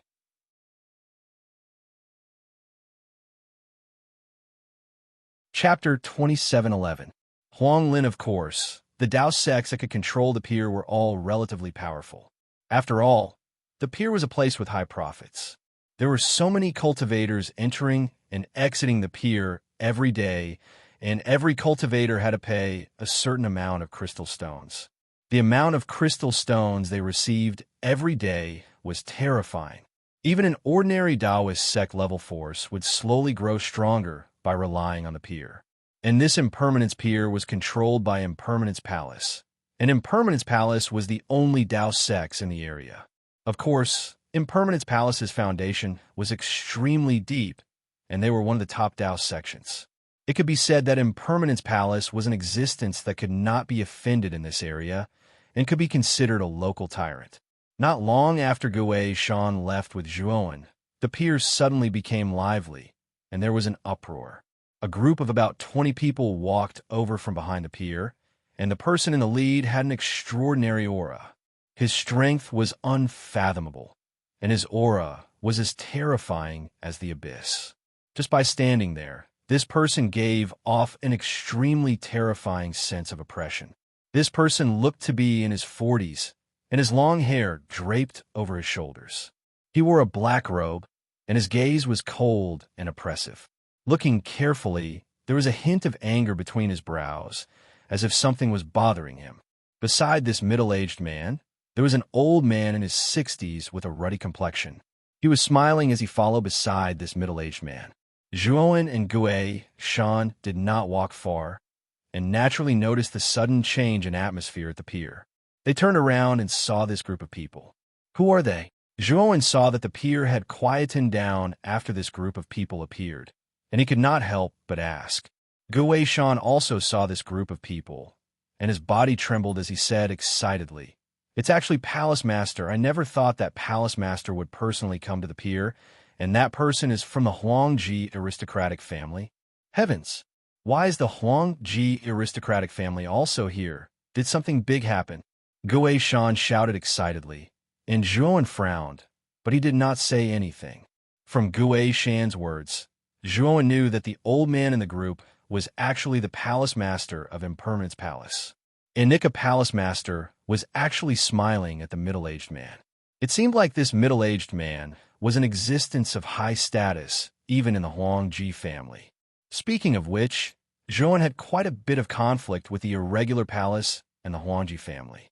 The young Palace Master of the Impermanence Palace, young Master Impermanence, was killed by Zhuowen. The third prince of the Huangji family, Huangze, was also killed by Zhuowen. At the same time, the two primordial chaos lords from Impermanence Palace were also killed by Zhuowen. Of course, compared to Impermanence Palace's losses, Huangji family's losses were truly disastrous. Huangze was originally a silk pants. Although he was a direct descendant of the Huangji family, he wasn't the type that was highly valued. The Huangji family didn't care too much about the loss of Elder Bai and Elder Wu, who were both peak primordial chaos cultivators. However, Zoda was a Heaven's Mandate master and was considered a powerful existence in the second step Dao validation. Even a Huangji family had to spend a lot of resources to cultivate such an expert. Losing him like this was extremely painful for the Huangji family. If Zoda's death was only painful, then the death of an eternal array Dao great master like Master Yuan Hui was really a great loss to the Huangji family. This time, the Huangji family had discovered that the life flames of Huangze Master Yuan Hui, and the others had all been extinguished, causing an internal commotion within the family. Therefore, they had sent the third master of the Huangji family, Huang Lin, to the 8 heavens to investigate the truth. Zhuowen watched Huang Lin, palace master Fu Qi, and the others leave the dock and enter the natural moat before withdrawing his gaze. Even the Huangji family has been alarmed. It seems like something big has happened in the 8 heavens. Gue Shan also withdrew his gaze and muttered to himself in confusion. Let's go. Aren't you going to bring me to the inn? Zhuowen said indifferently. Gue Shan glanced at Zhuowen indifferently and nodded before continuing to bring Zhuowen to the inn. In the empty natural moat, an incomparably huge spaceship swept towards the depths of the natural moat at an extremely fast speed. On the deck of the spaceship, Huang Lin stood at the bow with his hands behind his back. His gaze was solemn, and there was a faint anger surging in the depths of his eyes. Master Huang Lin, is Master Yuan Hui really dead? Fu Qi, the palace master of Impermanence Palace, carefully stood behind Huang Lin and asked tentatively. Huang Lin clenched his fist and said coldly, You guessed right. Yuan Hui's life flame has been extinguished. Not only him, but that wastrel Huang Zhe is also dead. Even the guards that Huang Zhe brought with him have all been annihilated. Fu Qi revealed a look of horror and said, How is this possible? Grandmaster Yuan Hui is an eternal level array Dao Godmaster. Even the host domain, or even the Xianmi heavenly domain, only the true pinnacle powerhouses can kill him. It is impossible for the 8 heavens to have such a powerhouse. Huang Lin snorted and said, But Yuan Hui was killed just like that. There must be some expert hiding in the 8 heavens who doesn't know what's good for him. How dare he kill someone from my Huangji family? Even if you're a 3rd step Dao validation expert, you won't be able to bear the consequences. Fu Qi suddenly knelt on one knee and said sincerely, Master Huang Lin, my son also died in the 8 heavens. I heard that the Huangji family has a treasure that can trace back time and space and could track down the murderer. I hope that Master Huang Lin can help my son track down the murderer. Huang Lin looked at Fu Qi coldly. He knew what Fu Qi was planning when he saw Fu Qi following him. Fu Qi, using the Sun-Moon Demon Mirror, consumes a lot of essence energy. Even a great master can't use it too many times. If you really want to find the murderer, you have to pay a sufficient price, said Huang Lin. Fu Qi's eyes flickered as if he had made up his mind.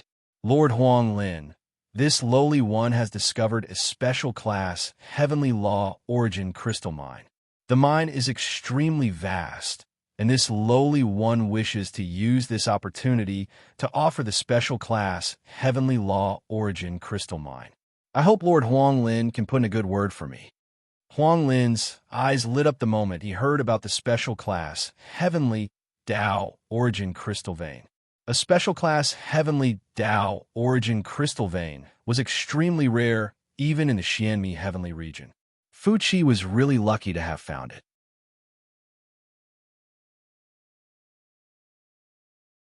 Chapter 2712. Inside the Inn. All right, if what you said is true, I believe the first master will be willing to use the Sun-Moon Demon Mirror for you. However, to use the Sun-Moon Demon Mirror to go back to the past, you need to collect the person's aura after they died. When we return to the 8 heavens, you will collect the young palace master's aura, and I will collect Yuan Hui's aura. Huang Lin reminded carefully, pointing out the importance of this matter. Fu Qi naturally nodded, not daring to be careless about this matter. If I find out who the murderer is, my Huangji clan will drag that person out no matter where we go, peel off his skin, pull out his tendons, and burn his soul in flames for countless years to let him experience the feeling of living a life worse than death. Huang Lin's gaze landed on the other side of the heavenly chasm, in the direction of the 8 heavens. His gaze was cold as he thought to himself. Zhuowen looked at the slightly dilapidated inn in front of him and frowned slightly. On the way here, Gue Shan had been praising this inn for how good it was. Now that he was in front of him, it was in such a dilapidated state. In front of the inn, there was a withered yellow bamboo pole. On top of the bamboo pole hung a banner made of linen, with the words impermanence of the world written on it. Brother Joie, let's go in. This inn is considered a good one in this area. After Gouet Shan brought Juan to this inn, his warm attitude took a 180-degree turn. Now, the warmth was long gone, replaced by coldness and indifference. Juan did not mind. He followed Gouet Shan into the inn. It had to be said that this inn was really dilapidated. The ground was actually muddy, and there were piles of junk. In addition to the small space inside, the overall experience of this inn was much worse. There were only a few cultivators sitting on the dirty tables and chairs that were casually placed in the hall. Moreover, these cultivators' cultivation levels were very low. Juan discovered that most of them were cultivators who had yet to prove their Tao. In the Xianmi heavenly region, this was the lowest level of existence. After all, the Xianmi heavenly region was different from the eight heavens. Void Sky 9 steps was simply trashier. Anyone could kill them on the streets. Looking at the situation inside, Juan somewhat understood. This one was the worst in this area, and it should be the cheapest. Otherwise, how could these cultivators who had yet to prove their Tao have the money to stay here? At the front of the counter, a voluptuous woman in a low-cut short skirt leaned, her right hand holding a long smoking pipe leisurely. Noticing Gouet Shan's arrival, the charming young woman cast him a sidelong glance and casually asked, Gouet Shan, is there another guest coming to stay? Gouet Shan chuckled and glanced at the voluptuous woman's proud place.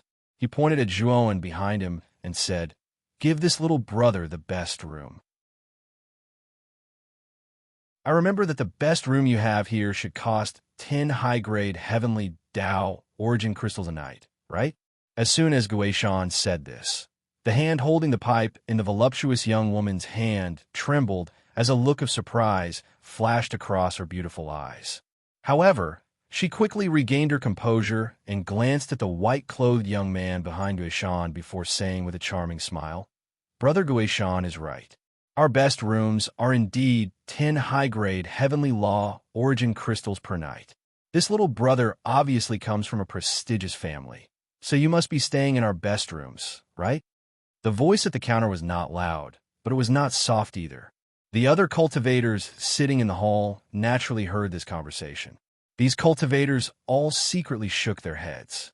Their gazes towards Juan were filled with pity, but none of them said anything. Instead, they quickly left the hall. Juan naturally noticed this strange scene. The sneer on his face deepened as he indifferently said, I'm not a particular person. The cheapest room is fine. Gouet Shan and the young woman were stunned. They did not expect this brat to disagree with them. The young woman reacted very quickly. She smiled and said, Little brother, I'm really sorry. All the rooms in our inn are full. Only the best room is still empty. Juan leisurely glanced at the deserted hall and calmly said, In that case, I'll stay in the best room for 3 nights. Here are 30 high-grade heavenly Tao origin crystals. Juan very generously took out 30 high-grade heavenly Tao origin crystals and placed them on the counter, stunning the young woman and Gouet Shan. In particular, Gouet Shan. He had only been probing to see how many high-grade heavenly Tao origin crystals this brat had on him. Originally, he had thought that this brat would only have a dozen or so high-grade heavenly Tao origin crystals at most. But now, it seemed that he had greatly underestimated this brat. From the fact that this brat had casually taken out 30 high-grade heavenly Tao origin crystals, it was clear that this brat had at least 3 digits of high-grade heavenly Tao origin crystals on him. Thinking of this, Gouet Shan's heart burned even hotter. He knew that this young man was a fat sheep. The young woman was seeing stars. This was definitely the highest number of high-grade heavenly Tao origin crystals she had ever seen in her life. Her gaze towards Juan had also changed.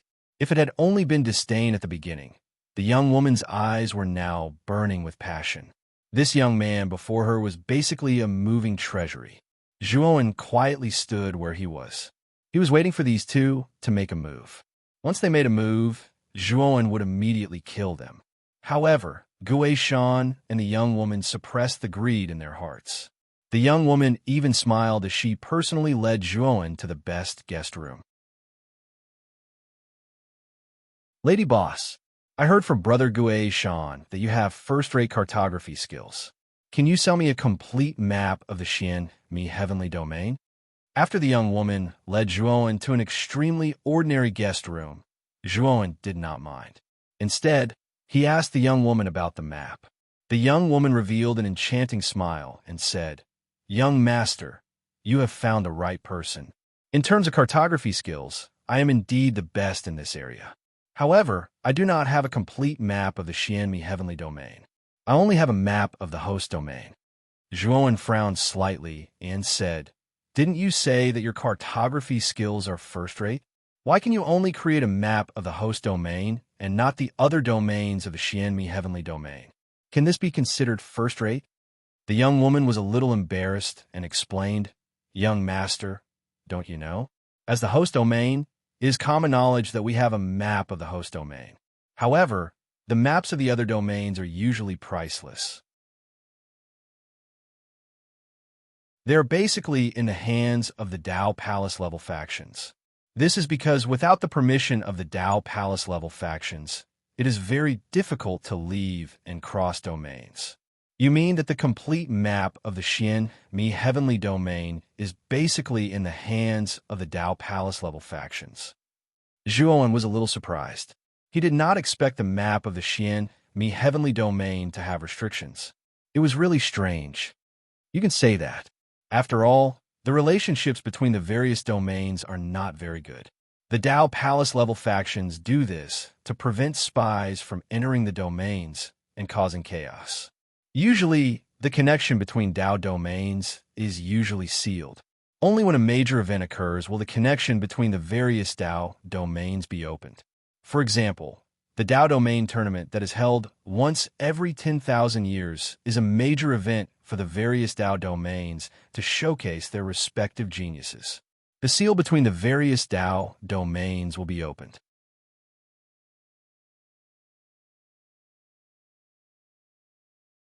Chapter 27:13. Fat Sheep. Thank you, Lady Boss. Since you have a map of the host region, can you sell it to me? Zhuowen didn't explain anything to the young woman and went straight to the point.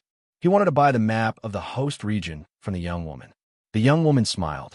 She had already guessed that Zhuowen wanted to buy the host region, which was why she was so enthusiastic before, especially when she found out that Zhuowen was a fool with a lot of money. The young woman became even more attentive. The young woman's slender fingers gently stroked the necklace in front of her chest. Her movements were very seductive and seductive. Then, a jade slip appeared in the young woman's hand. The jade slip was crystal clear and exquisitely made. It made people's eyes light up. Zhuowen looked at the jade slip in surprise. In his opinion, the map the young woman took out shouldn't be much. Although Zhuowen didn't lack crystal stones, if the map the young woman took out didn't satisfy him, he wouldn't buy it without permission. After all, he wasn't a real fool. "Let me take a look at this map first, then I'll decide whether to buy it or not," Zhuowen said with a smile. The young woman didn't care and handed the jade slip to Zhuowen. She wasn't worried that Zhuowen would take it away.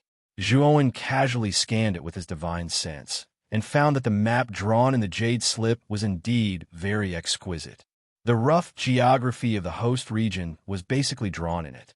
Zhuowen found that the Eastern Path region was very large, and there were tens of thousands of Taoist-level forces. Each Taoist-level force occupied a large area and had their own mountain gate and heavenly Tao dragon vein. They managed countless cultivators and plain worlds. The number of Taoist-level forces was much smaller. In the Eastern Path region, there were only 3 digits of Taoist-level forces. The territory controlled by Taoist-level forces was even larger. Moreover, each Taoist-level force had many Taoist-level forces attached to it. From the map, Zhuowen found that the Impermanence Palace was one of the Taoist-level forces attached to the Huangji family. It was no wonder that when the people from a Huangji aristocratic family came to the pier, the palace master of the Impermanence Palace was so servile and fawning. Above the Dao Palace level, there was a truly hegemonic force, a Dao Palace level force. There were only 5 recognized Dao Palace factions in the entire host region. The map also mentioned that there were some hidden Dao Palace factions in the host region. Of course, whether or not there were hidden Dao Palace factions was only a guess. After all, other than the 5 publicly recognized Dao Palace factions, the other hidden Dao Palace factions rarely moved about in the outside world. These 5 publicly recognized Dao Palace forces were Scarlet Mountain Villa, Fallen Star Mountain Villa, Void Palace, Sun Chasing Temple, and 10 Extreme Incorpse Sect. Each of these 5 forces was enough to cause a commotion in the host region. They were deeply rooted and influenced the development of the host region. Zhuowen secretly memorized the names of the 5 Dao palaces before putting away the jade slip. He looked at the young woman and said, "This map of yours is pretty good. What's the price?" The smile on the young woman's face grew even wider. She first bragged about the many precious materials she had used to make this map, as well as the effort she had put into it. In any case, she was just bragging. Zhuowen sneered inwardly. The map was indeed quite exquisite, but it wasn't as exaggerated as the young woman had made it out to be. He knew that the young woman had said this because she wanted to ask for a sky-high price. However, he didn't care. He had a lot of crystals on him, so casually taking out a few hundred high-grade Heavenly Law origin crystals was nothing to him. Of course, he had long seen that the young woman and Wind-Gathering Mountain were up to no good. He planned to continue flaunting his wealth in front of these 2 people. He wanted to see if they really dared to make a move on him. In the end, the young woman finally gave a price. "I see that you and I hit it off quite well. Although I paid a huge price to make this map, I'll give you a discount. 500 high-grade Heavenly Law origin crystals." The young woman's heart thumped wildly when she gave this price. This price far exceeded the price of the map itself. She had never even accepted so many high-grade Heavenly Law origin crystals before. Although she felt that this young man was foolish and rich, she also knew that the price she gave was far too high. She didn't think that this young man could afford it. Of course, if the young man couldn't, the young woman would naturally continue to lower the price. In any case, she was actually just testing how many high-grade Heavenly Law origin crystals Zhuowen had on him. Oh, 500 high-grade Heavenly Law origin crystals really aren't expensive. Zhuowen smiled. With a wave of his sleeve, he very naturally took out 500 high-grade Heavenly Law origin crystals. The young woman couldn't help but feel a little dizzy as she stared at the white crystals before her. The young woman was truly shocked. She never thought that the young man would really take out 500 high-grade Heavenly Law origin crystals. Moreover, from the looks of it, he didn't seem to care at all. Didn't this mean that the young man had far more high-grade Heavenly Law origin crystals on him than 500? Thinking of this, the young woman couldn't help but feel a fire burning in her heart. She looked at Zhuowen with a much more fervent gaze. After putting away the 500 high-grade Heavenly Law origin crystals, the young woman casually chatted with Zhuowen for a while longer before bidding farewell and leaving.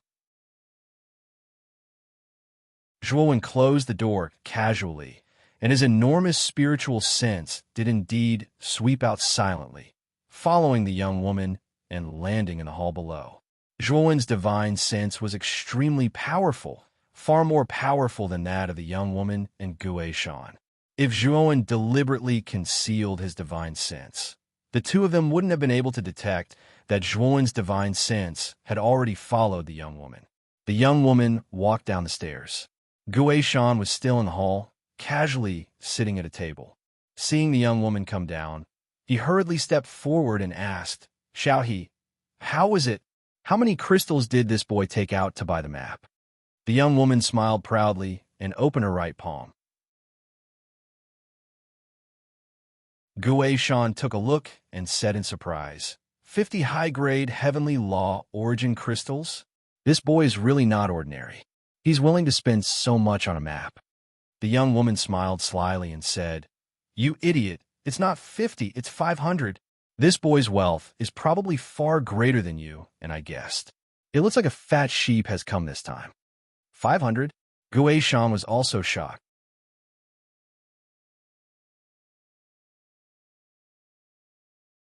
Chapter 27:14. Deception. He really is a fat sheep. This fellow is only the heavenly Tao master, yet he actually has so many high-grade heavenly Tao origin crystals. Could it be that the faction behind him is very powerful? The young woman asked worriedly. Gue Shan also revealed a fearful expression, but he quickly advised, "Don't worry, this kid is all alone, and from the looks of it, he doesn't know anything about the Impermanence Pier. He's clearly not a cultivator from Impermanence Palace. As long as we do things cleanly and don't leave any traces, so what if this kid has a powerful background? Dead men tell no tales, so how can they trace it back to us? Moreover, my big brother is now a Chaos Yuan master and has entered the ranks of Impermanence Palace's core disciples.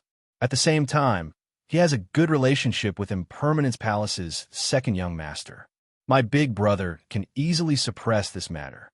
When she heard Gue Shan mention his big brother, the young woman's beautiful eyes rippled with a strange light. The young woman's cultivation was the same as Gue Shan's, Dao Yuan master, but the difference was that she had broken through on her own, while Gue Shan's talent was not strong and he had relied on resources. Furthermore, with Gue Shan's talent, he did not have the qualifications to become the Impermanence Pier's manager, but because of his big brother's words, he smoothly became the Impermanence Pier's manager. It was clear to see just how influential Gue Shan's big brother was in Impermanence Palace. The reason the young woman was so fawning over Gue Shan was partly because of Gue Shan's big brother's deterrence. Otherwise, how could the young woman be so courteous to Gue Shan? After all, in terms of strength, the young woman could kill Gue Shan in a few moves, but she did not dare, so she could only curry favor with him. If Big Brother Gue Yuan is above us, we really have nothing to fear. Big Brother Gue Shan, when do you plan to act? The young woman looked at Gue Shan with her beautiful eyes and asked coquettishly. Gue Shan rubbed himself against the young woman's body, causing the young woman to blush before coldly laughing. "Let's do it tomorrow, but we can't do it near the docks.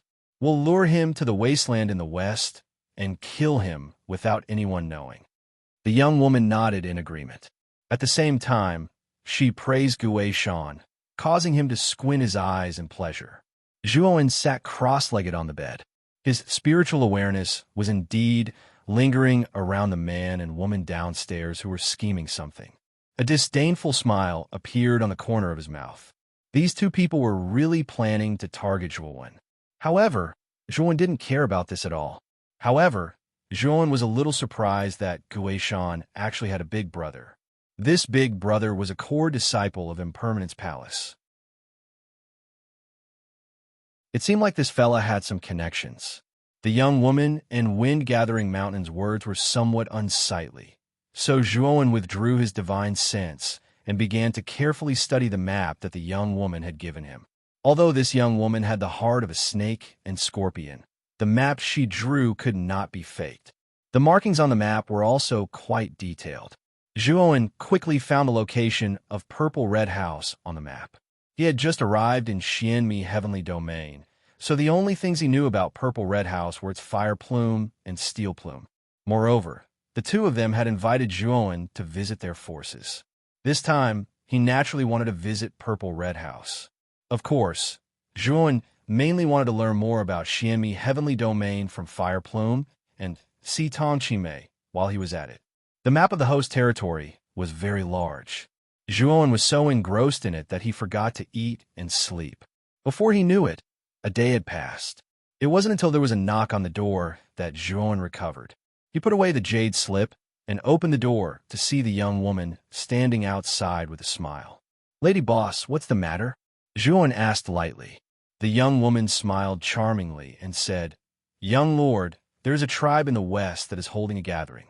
It is said that many rare treasures will appear at this gathering. It is a rare opportunity. Would young lord be willing to go with little he? Oh, will there be second step Tao confirming divine medicines?" Zhuowen asked curiously. The young woman's smile stiffened. After cursing Zhuowen in her heart for being so careless, she still smiled and said, "I heard that second step Tao confirming divine medicines might appear. There will even be many second step Tao confirming powerhouses there. Maybe you can trade for the things you need from those powerhouses? Zhuowen showed an interested look and said, "In that case, I will have to trouble Lady Boss." The young woman smiled and said, "Young lord, don't call me Lady Boss. When you call me Lady Boss, it makes me sound old. Just call me Big Sister He." "Then I will have to trouble Big Sister He." Zhuowen nodded. After walking out of the inn, Zhuowen found that the sky outside was already dark. The young woman held a lantern in her right hand and beckoned Zhuowen to go to the west. The environment of the Xianmi heavenly domain was very similar to that of Earth. They both had day and night, but the day and night in the Xianmi heavenly domain were very long. One day was equivalent to 10 days on Earth. Of course, for cultivators, 1 day and 10 days were no different. After all, there was no time in cultivation. For cultivators, the most important thing was to make breakthroughs. As long as they kept making breakthroughs, their lifespan would increase by several times. Moreover, it was unknown whether the laws of the Xianmi heavenly domain were much stronger than those of the 8 major heavenly domains. But in the Xianmi heavenly domain at night, there was a bone-chilling coldness. This coldness reminded Zhuowen of the time, when he was still immortal, the feeling of traveling at night on Earth.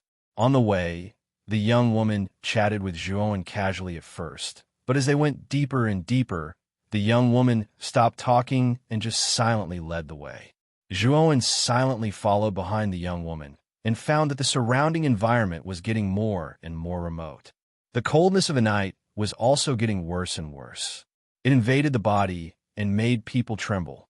Finally, the two of them came to an incomparably dark, small bamboo forest, and the young woman stopped in front of them. Zhuowen also stopped and pretended to be puzzled. "Sister He, how can there be a market here? It's so remote. Did you bring us to the wrong place?" "He, little brother, I have to say you're really simple. How did a simple cultivator like you survive until now?" The young woman held the lantern and slowly turned around. Her beautiful eyes were filled with cold light as she stared coldly at Zhuowen. "Sister He, I don't understand what you're saying." Zhuowen still pretended to be confused. "Ah, what Xiao He means is if you don't want to die, hand over the ring on your body. Perhaps we'll be merciful and let you live." A cold voice came from behind Zhuowen. Then Zhuowen turned around and looked at the skinny man behind him in surprise. "Guishan, you're lying to me. Are you planning to rob me?" Zhuowen came to a sudden realization. Guishan looked at the look of surprise on Zhuowen's face and felt extremely satisfied in his heart.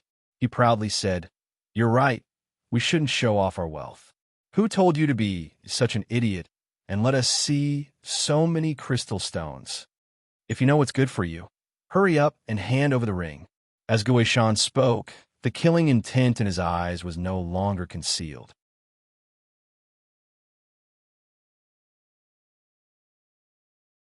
Chapter 27:15. Must kill. Will you really let me live if I hand over the ring? Zhuowen seemed to be afraid. "Of course," Guishan said proudly. "Then I'll give you the ring." Zhuowen took off the ring on his finger without hesitation and tossed it to Guishan. Guishan was stunned, and then he put the ring away and roared with laughter. His laughter was filled with disdain as he said, "What a spineless fellow. You've surrendered so quickly. In order to reward you, I've decided to take your life." Guishan wasn't in a hurry to check the ring. Instead, he kicked off the ground with his right foot and charged at Zhuowen like a ferocious tiger. He had unknowingly pulled out a large blade that glowed with a cold light, and he aimed it at Zhuowen's forehead. "You're not keeping your word." Zhuowen's expression changed drastically. Guishan revealed a look of disdain and said, "Keeping my word? There's no such thing in my dictionary. Only an idiot like you would believe my words." On the other side, the young woman exhaled a cloud of smoke as she looked at Zhuowen's back. She secretly shook her head. She felt that this young man was far too naive, and even she couldn't bear to continue watching. This kind of fellow will die sooner or later. He'll suffer less pain if he dies earlier. The young woman muttered to herself. Clang! Guishan's blade slashed at Zhuowen's forehead, and then the sound of metal clashing resounded. Gue Shan watched in shock as his blade didn't cut through Zhuan's forehead. Instead, it was repelled by Zhuan's forehead. Gue Shan grunted as he stared at this scene in disbelief. He had used all his strength in that attack, and its power was extraordinary. Even if Dao Yuan Master stood there and allowed himself to be struck, he would still die, let alone a mere heavenly Dao Master. However, this young man before him didn't move at all. His blade was actually unharmed when it struck the young man's forehead. Instead, it was Gue Shan who was pushed back by the repelling force, and he had already suffered some internal injuries. Gue Shan was stunned. Not far away, the young woman who was puffing out smoke was also stunned. They felt that this scene was too strange. After all, Gue Shan was a Dao Yuan master. Although he was a mediocre person who relied on resources, the power of his full-powered saber was not ordinary. Even if she stood in place and let Gue Shan slash her, she would still be severely injured. However, this young man, who was merely the heavenly Dao master, seemed to be completely unharmed while Gue Shan had been reduced to such a sorry state by the backlash. Gue Shan refused to give up and picked up his large saber again. He once again charged toward Zhuan, unleashing 10 or so saber images in the blink of an eye. They looked incredibly powerful and dazzling. Unfortunately, every slash was like a tickle to Zhuan, unable to cause even the slightest bit of damage. Gue Shan was terrified. He finally realized that something was amiss. This young man's physical body was far too terrifying. His weapon was a primordial Dao Grey Divine artifact, yet it couldn't even leave a scratch on this young man's body. Zhuan grinned at Gue Shan and said, "Have you slashed enough?" Gue Shan was so frightened that he sat on the ground. He stared at Zhuan, his soul almost leaving his body. This young man was simply pretending to be a pig to eat a tiger. He was obviously so powerful, yet he pretended to be afraid. The young woman also realized that something was wrong. She was extremely decisive. She stomped her foot and fled into the depths of the bamboo forest. She knew that she had hit a wall this time. This young man, who seemed to be a heavenly Dao master, was actually a hidden expert. "Do you think you can escape?" Zhuan looked at the young woman who had decisively fled and sneered. His right hand made a grabbing motion in the air. A terrifying energy condensed into an invisible hand and instantly rushed into the depths of the bamboo forest. With a scream, the young woman was grabbed by the invisible hand and violently thrown in front of Zhuan. She spat out a mouthful of blood and was so severely injured that she couldn't get up. Zhuan didn't use the power of the Panga's sacred body just now. He used the power of the heavenly Dao Master. It had to be said that Zhuan's power as a heavenly Dao Master was beyond his imagination. Just the power of that move alone was enough to match the power of an ordinary Hunyuan Master. Gue Shan was scared out of his wits. He also wanted to escape. Unfortunately, Zhuan's casual slap immediately left Gue Shan half dead. He was thrown to the side of the young woman by Zhuan. "Don't kill me. I am Gue Yuan's younger brother. My elder brother, Gue Yuan, is a core disciple of Enika Palace. If you kill me, you won't be able to bear the consequences," Gue Shan hurriedly said. Unfortunately, as soon as Gue Shan finished speaking, Zhuan stepped on his head and took back both his and the young woman's rings. "I even killed Prince Enika. Why would I care about a small fry like you?" Zhuan sneered. With a flick of his right hand, a terrifying energy turned into a spiral and sank into Gue Shan's glabella. When Gue Shan heard that Prince Enika was killed by Zhuan, he was already stunned. He didn't even notice Zhuan's killing move and was killed in one blow. The young woman trembled. She was filled with regret. If she knew that the young man in front of her was so terrifying, she wouldn't have tried to kill him, especially when he admitted that he was the one who killed Prince Enika. This made the young woman even more frightened. Everyone in the territory of Enika Palace knew about Prince Enika's death. Even the palace master of Enika Palace, Fu Qi, had begun to choose a new successor. Of course, in order to find the real murderer, Fu Qi had even alerted the Huangji family. This kind of sensational matter had already caused a huge uproar. Many people were guessing who had the audacity to kill Prince Enika. The young woman didn't expect that the murderer that everyone was talking about was now in front of her. Moreover, she was planning to rob such a ruthless person. "You can come with me." Zhuowen waved his sleeve, and a flame swept out, enveloping the young woman and Gue Shan. Soon, the two of them were turned into ashes. After dealing with the two of them, Zhuowen left the place. He planned to leave the territory of Enika Palace and head to the Purple Red Chamber. The territory of the Purple Red Chamber was controlled by another Dao Palace. This faction was called the Thunder God's Garden.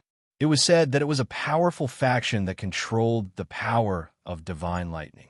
Moreover, the Thunder God's Garden was very far from the Huangji family. If Zhuowen wanted to go to the Thunder God's Garden, he would have to use a teleportation array. The teleportation array between Dao Palaces was controlled by Dao Palaces. Therefore, if Zhuowen wanted to go to the Thunder God's Garden, he would have to enter the capital of the Huangji family. Only the Huangji family had such an ancient teleportation array. Moreover, it was said that the cost was not cheap. In the core disciples' room of Enika Palace, a man with a long sword on his back suddenly opened his eyes. His eyes were bloodshot as he spat out a mouthful of blood. "Who killed my brother Gue Shan? A debt of blood must be paid with blood." The man with the long sword on his back suddenly stood up. A terrifying sword energy swept out like a storm, and the place he was in was turned into ruins. The man with the long sword on his back was one of the core disciples of Enika Palace, Gue Yuan. He was also Gue Shan's elder brother. He and Gue Shan had depended on each other for survival since they were young. There was a faint connection between their bloodlines. Moreover, the two of them had a very good relationship. When Gue Shan was killed, Gue Yuan felt a heartache. He knew that Gue Yuan must have been killed. Otherwise, he wouldn't have felt this way.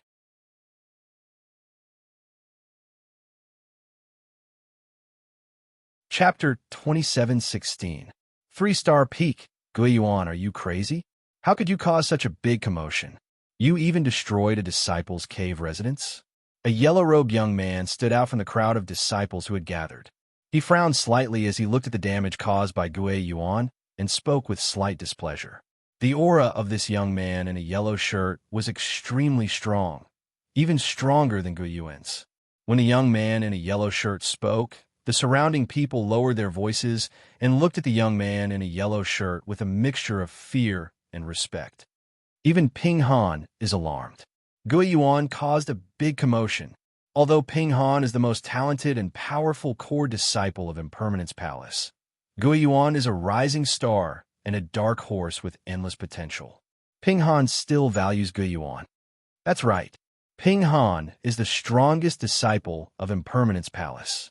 Coupled with the fall of Impermanence Palace, the successor of Impermanence Palace is Ping Han. Gue Yuan's talent is also one of the best. In the future, he will definitely become a core member of Impermanence Palace. Ping Han is trying to win Gue Yuan over to pave the way for him to succeed Impermanence Palace in the future. It seems that Ping Han is here to help Gue Yuan suppress this storm. After all, a core disciple's cave residence was personally approved by the palace master. Gue Yuan will inevitably be punished for his reckless actions. However, with Ping Han's help, Gue Yuan will be able to avoid this punishment.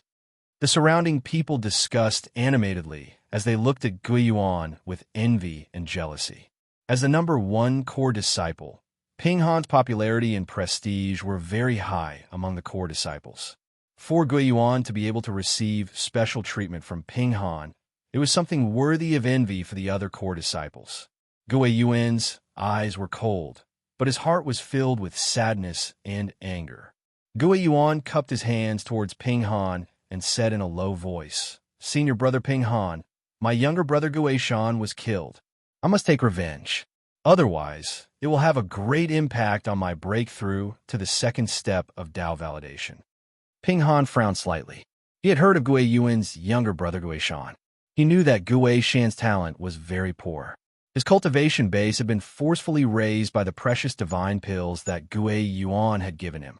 His strength was much weaker than an ordinary Dao origin master. He might only be slightly stronger than the heavenly Tao Master.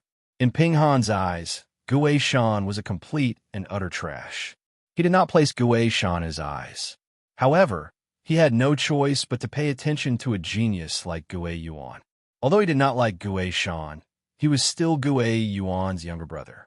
Now that Gui Shan was dead, if he did not express his gratitude, Gui Yuan's heart would probably turn cold. Gui Shan is still a disciple of our Impermanence Palace. Killing a disciple of our Impermanence Palace is the same as slapping our face and going against us. Ping Han's gaze was calm. He looked at Gui Yuan and said, Gui Yuan, since Gui Shan is your younger brother, I will go with you to investigate this matter. Gui Yuan's eyes revealed joy, and he hurriedly bowed and said, Many thanks, Senior Apprentice Brother Ping Han. Ping Han waved his hand and said, We're all fellow apprentices. It's only right that we help each other. The surrounding core disciples all revealed looks of envy and jealousy. They felt that Ping Han was giving Gui Yuan too special treatment. Zhuowen sat cross-legged on the space-time roulette and rushed towards the Huangji clan's capital city. Because he had obtained a map of the entire host domain, Zhuowen clearly knew the specific direction of the Huangji clan. It had to be said that the Xianmi heavenly region was extremely vast. Just the distance between the Impermanence Palace and the Huangji clan, Zhuowen estimated that it would take a month. One had to know that the space-time roulette speed had increased greatly after fusing with the blue light from the space-time temple. According to Zhuowen's estimation, the space-time roulette speed was definitely faster than some second-step Dao confirming experts. One had to know that Kong Shi was an eternal overlord. Even Kong Shi's speed was far inferior to the space-time roulette. It could be seen how terrifying the speed of the evolved space-time roulette was. With the space-time roulette's current speed, it would take a month to travel from the Impermanence Palace to the Huangji clan's capital city. It could be seen how vast the two regions were. The distance between the Impermanence Palace and the Huangji clan's capital city was simply insignificant compared to the vast territory of the host domain. It was not worth mentioning. After Zhuowen told Xiaohe the route, he became a hands-off shopkeeper. Xiaohe had already come out of seclusion a few days ago. This guy's progress was very fast. Even Zhuowen felt a little dumbfounded because this guy had actually advanced to the primordial Grey Divine tool. On the day that Xiaohe came out of seclusion, he showed off in front of Zhuowen and was very proud of himself. Unfortunately, Zhuowen sent this guy flying with a slap. This made Xiaohe feel the power of the Pangu, sacred body. Since that day, Xiaohe no longer dared to show off in front of Zhuowen because once he showed off, he would be mercilessly slapped in the face by Zhuowen. Not only had Xiaohe made great progress, but Xiaohe had also trained the Blood Immortal Sword and the Death Sacrifice Sword very well. Both of them had advanced to the primordial Grey Divine tool. This showed how abundant the resources Zhuowen had obtained in the space-time temple. Zhuowen was in seclusion on the space-time roulette. He planned to continue absorbing the special class Heavenly Path origin crystals during this month. He wanted to use this to advance his Pangu sacred body to the peak of the 3-star realm. Previously, because his original body had caused too much of a commotion by absorbing the special class Heavenly Path origin crystals, his doppelganger was forced to stop absorbing the special class Heavenly Path origin crystals and only reach the 3-star realm. Now that his original body had successfully broken through to the Heavenly Path Master and there were many special class Heavenly Path origin crystals in the great world, Zhuowen naturally would not waste such an opportunity to break through. Time flew, and a month passed quickly. Zhuowen slowly opened his eyes. His expression was calm, but the aura in his body swept out like a storm. Creak, creak. Zhuowen slowly stood up, and then he found that the entire space-time roulette was trembling violently. It was as if it could not withstand his movements and would fall at any time. Xiaohe cursed and hurriedly controlled the space-time roulette. Only then did he manage to control the space-time roulette so that it would not sway and fly normally. Boy, Your Pangu, sacred body, has broken through again. After Xiao He controlled the space-time roulette, he diverted his attention to Zhuowen and asked in surprise. Zhuowen smiled and said, "Yes, I was lucky to break through to the peak of the three-star realm. What a freak. This Panga's sacred body is too terrifying. Just now you just stood up, and the space-time roulette seemed to be unable to withstand your weight and was about to fall. Fortunately, I brilliantly controlled the space-time roulette."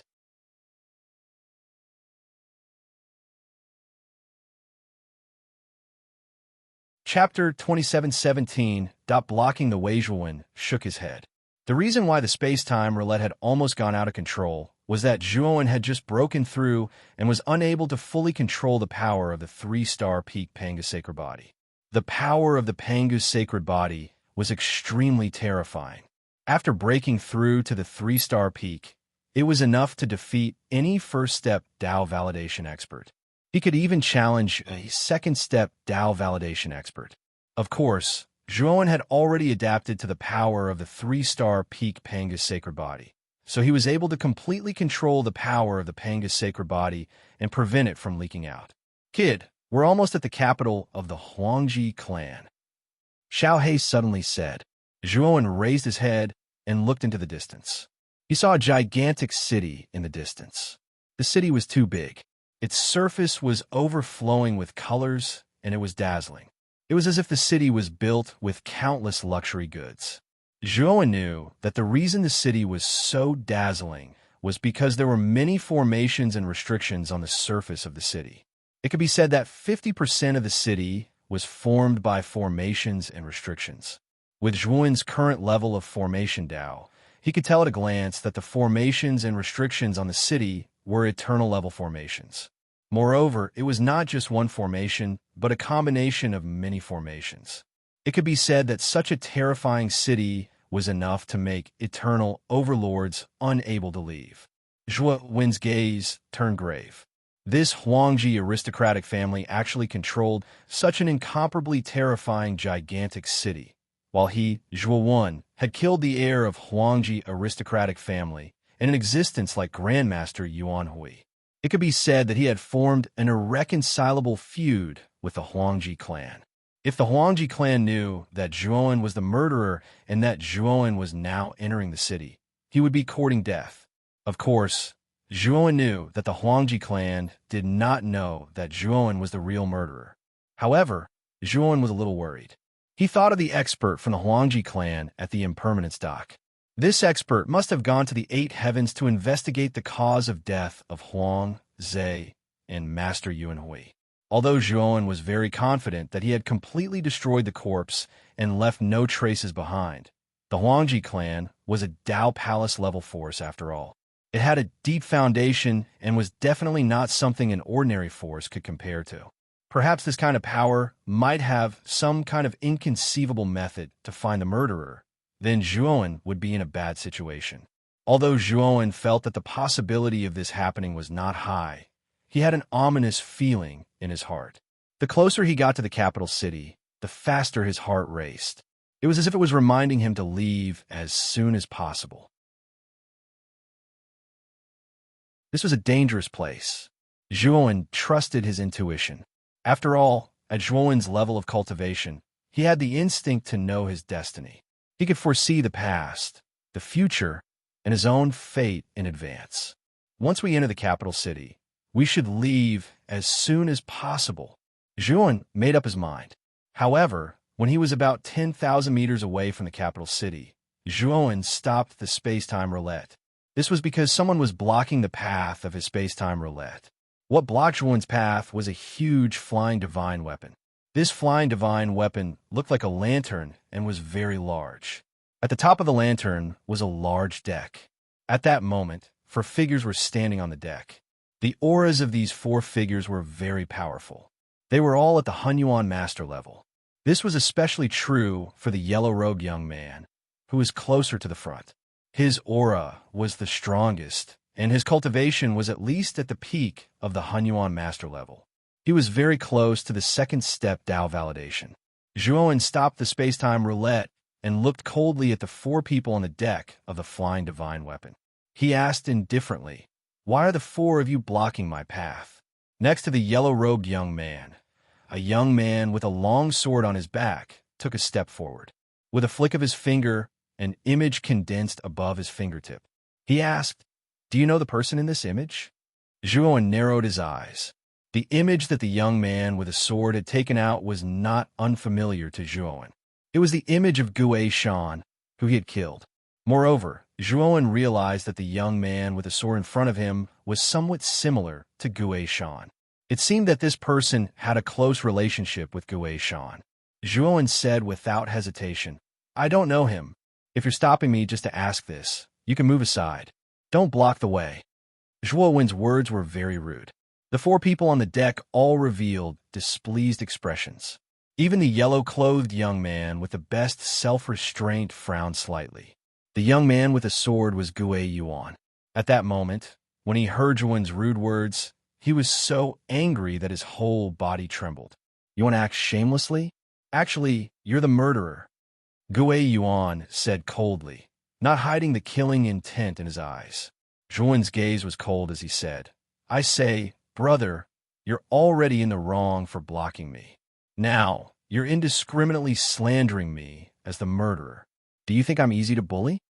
Gue Yuan was so angry that he wanted to kill someone. He directly drew his sword, certain that Zhuowen was the murderer.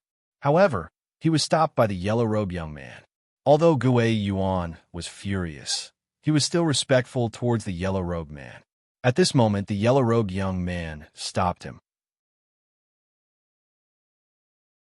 He also put down the sword in his hand, but his gaze toward Zhuowen was still filled with killing intent. The yellow-robed young man smiled at Zhuowen and said, "Brother, I haven't asked for your name yet. What sect are you from?" Zhuowen looked at the smiling young man in front of him and shrugged. "My name is Zhuowen. I don't belong to any sect. I'm just a rogue cultivator." "I see. My name is Ping Han.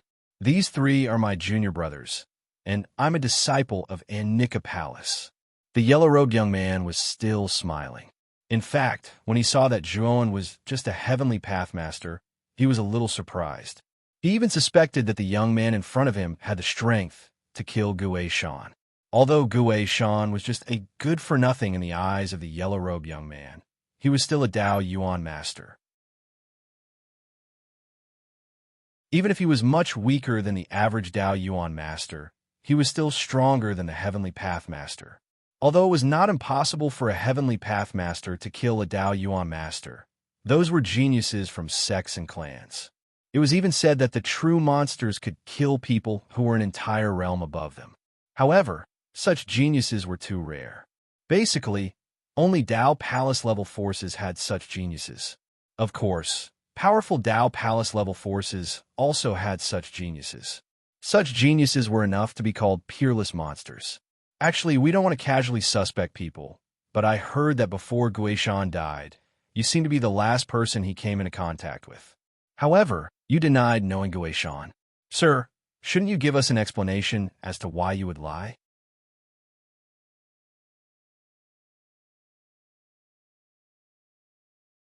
Chapter 27:18. Ping Hanzhuan narrowed his eyes. He didn't expect these people to be from the Impermanence Palace. In fact, when he saw Gue Yuan, Zhuowen had already guessed his identity. Before the young woman died, she had said that Gue Shan's identity wasn't ordinary and that he had a big brother who was said to be a core disciple of the Impermanence Palace. Zhuowen guessed that the young man with the sword in front of him was Gue Shan's chief big brother. However, what Zhuowen did not understand was how these four people had caught up to him so quickly and were actually able to block his path in advance. One had to know that the space-time roulette under Zhuowen's feet was unparalleled in the world. No matter how extraordinary these four people's identities were, they couldn't have a divine tool that was faster than the space-time roulette. Regarding this, Zhuowen was still very confident. However, these four people just so happened to arrive before him and block his path. After all, these four people were chasing after Zhuowen, so they would definitely investigate first. This would take a lot of time, and it would be even more impossible for them to catch up to Zhuowen. In fact, What Zhuowen didn't know was that the Impermanence Palace was a subordinate force of the Huangji family. They had a teleportation array that led directly to the Huangji family. Of course, this teleportation array wasn't open to the public and was only open to important people of the Impermanence Palace. Originally, with Gue Yuan's identity, it was impossible for him to use this teleportation array. However, they had benefited from Ping Han. Ping Han had been appointed as the next palace master of the Impermanence Palace by Fu Qi. His authority had long surpassed that of a core disciple, and he was on equal footing with the elders of the Impermanence Palace. Naturally, he had the authority to use this teleportation array. It was because of this teleportation array that they were able to arrive at the Huangji family in advance and wait outside for Zhuowen's arrival after completing their investigation. Of course, the person who guessed that Zhuowen would come to the Huangji family's capital was Ping Han. In his opinion, Gue Shan was a member of the Impermanence Palace after all. After killing Gue Shan, the murderer would definitely be afraid of the revenge of the Impermanence Palace. At that time, he wouldn't dare to stay in the Huangji family's territory and would use the teleportation array to leave. Ping Han's guess was by chance, but the result was the same. They finally waited for Zhuowen. Why aren't you saying anything? Are you so guilty that you don't dare to speak? Gue Yuan said rudely, and the killing intent in his eyes became even more piercingly cold. Zhuowen was very unhappy in his heart. He was blocked by these four people for no reason, and this Gue Yuan even revealed a strong killing intent towards him. I just don't want to talk. The four of you are here to cause trouble. No matter what I say, will you believe me? Zhuowen said coldly. Gue Yuan laughed and said, Believe? Why would I believe that? No matter if you admit it or deny it, you will die today. Even if you weren't the one who killed my brother, you still have to die and be buried with him. As he spoke, Gue Yuan took a step forward. His right hand pinched the fingers of his sword as he chanted a sword technique. Then, the divine sword on his back unsheathed and shot out like a bolt of lightning towards Zhuowen. Gue Yuan followed closely behind. He clenched his right hand into a fist and fiercely punched out. The surface of his fist was filled with terrifying energy. A single punch could probably annihilate anything. Obviously, Gue Yuan didn't hold back at all this time. He came with the goal of killing Zhuowen. Even Lord Hun Yuan, who was at the same level as him, probably wouldn't dare to casually take this sword and fist attack head-on. Ping Han stood on the spot. This time, he didn't stop Gue Yuan. He could feel the terrifying anger in Gue Yuan's heart. If he stopped him again, Gue Yuan's impression of him would probably be greatly reduced. Moreover, this white-clothed young man was indeed very suspicious. Although this white-clothed young man's cultivation was slightly low and the possibility of him killing Gue Shan wasn't high, Gue Shan's death was definitely related to this guy. If he died, then so be it. It could be considered as revenge for Gue Shan. The other two core disciples behind Ping Han crossed their arms and looked at Zhuowen mockingly. They were very clear about Gue Yuan's strength.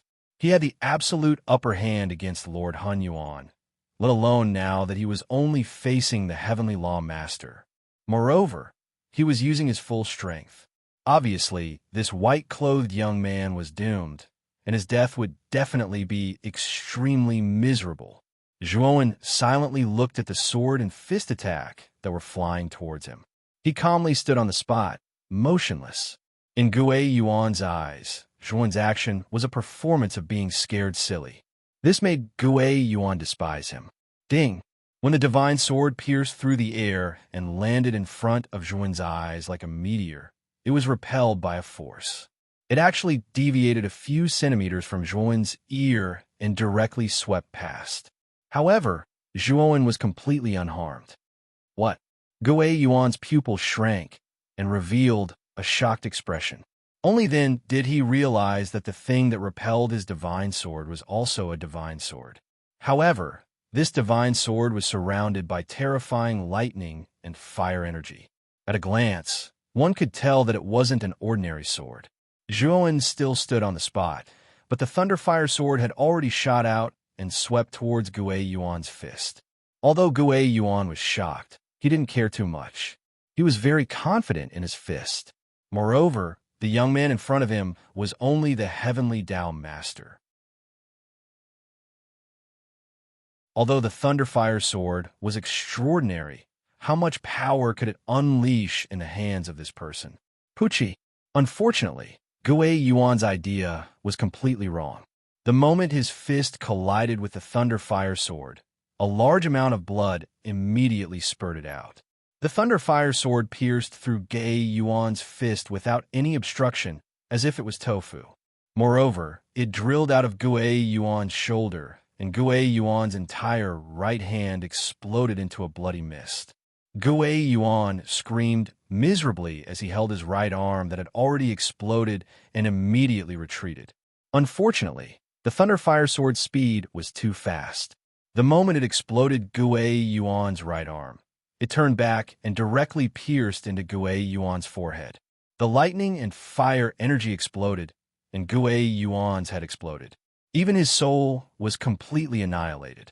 The battle between the Thunderfire sword and Gue Yuan was too short. It was only a breath of time. When Gue Yuan was killed by the Thunderfire sword, Ping Han and the other two completely reacted. Gue Yuan died just like that. The two people behind Ping Han muttered with their mouths wide open. Ping Han was also stunned for a moment. However, when he came back to his senses, he flew into a rage. He shouted at Zhuowen, "How dare you kill my Impermanence Palace's people?" Zhuowen's gaze was calm as he looked at Ping Han and said, "You brought people to kill me. Why can't I kill your Impermanence Palace's people? Could it be that only you are allowed to kill me, and I'm not allowed to kill you back?" Ping Han's expression was ugly as he said, "Good, very good. You have to pay the price for killing my Impermanence Palace's people." With that said, Ping Han said to the two people behind him, "Attack together and destroy this person." The two people behind Ping Han hesitated, but they did not dare to disobey Ping Han's order. They followed behind Ping Han and rushed towards Zhuowen, forming a triangle. Although Ping Han looked down on Zhuowen in his words, his actions were extremely cautious, especially towards the Thunderfire sword manifested by Xiao He. This Thunderfire sword could instantly kill Gue Yuan, so it definitely had the strength of a peak Impermanence Palace master. Ping Han did not dare to be careless in the face of such a terrifying divine weapon. As for Zhuowen, Ping Han had already subconsciously ignored him. Zhuowen's aura was too weak. He was only a heavenly Tao master.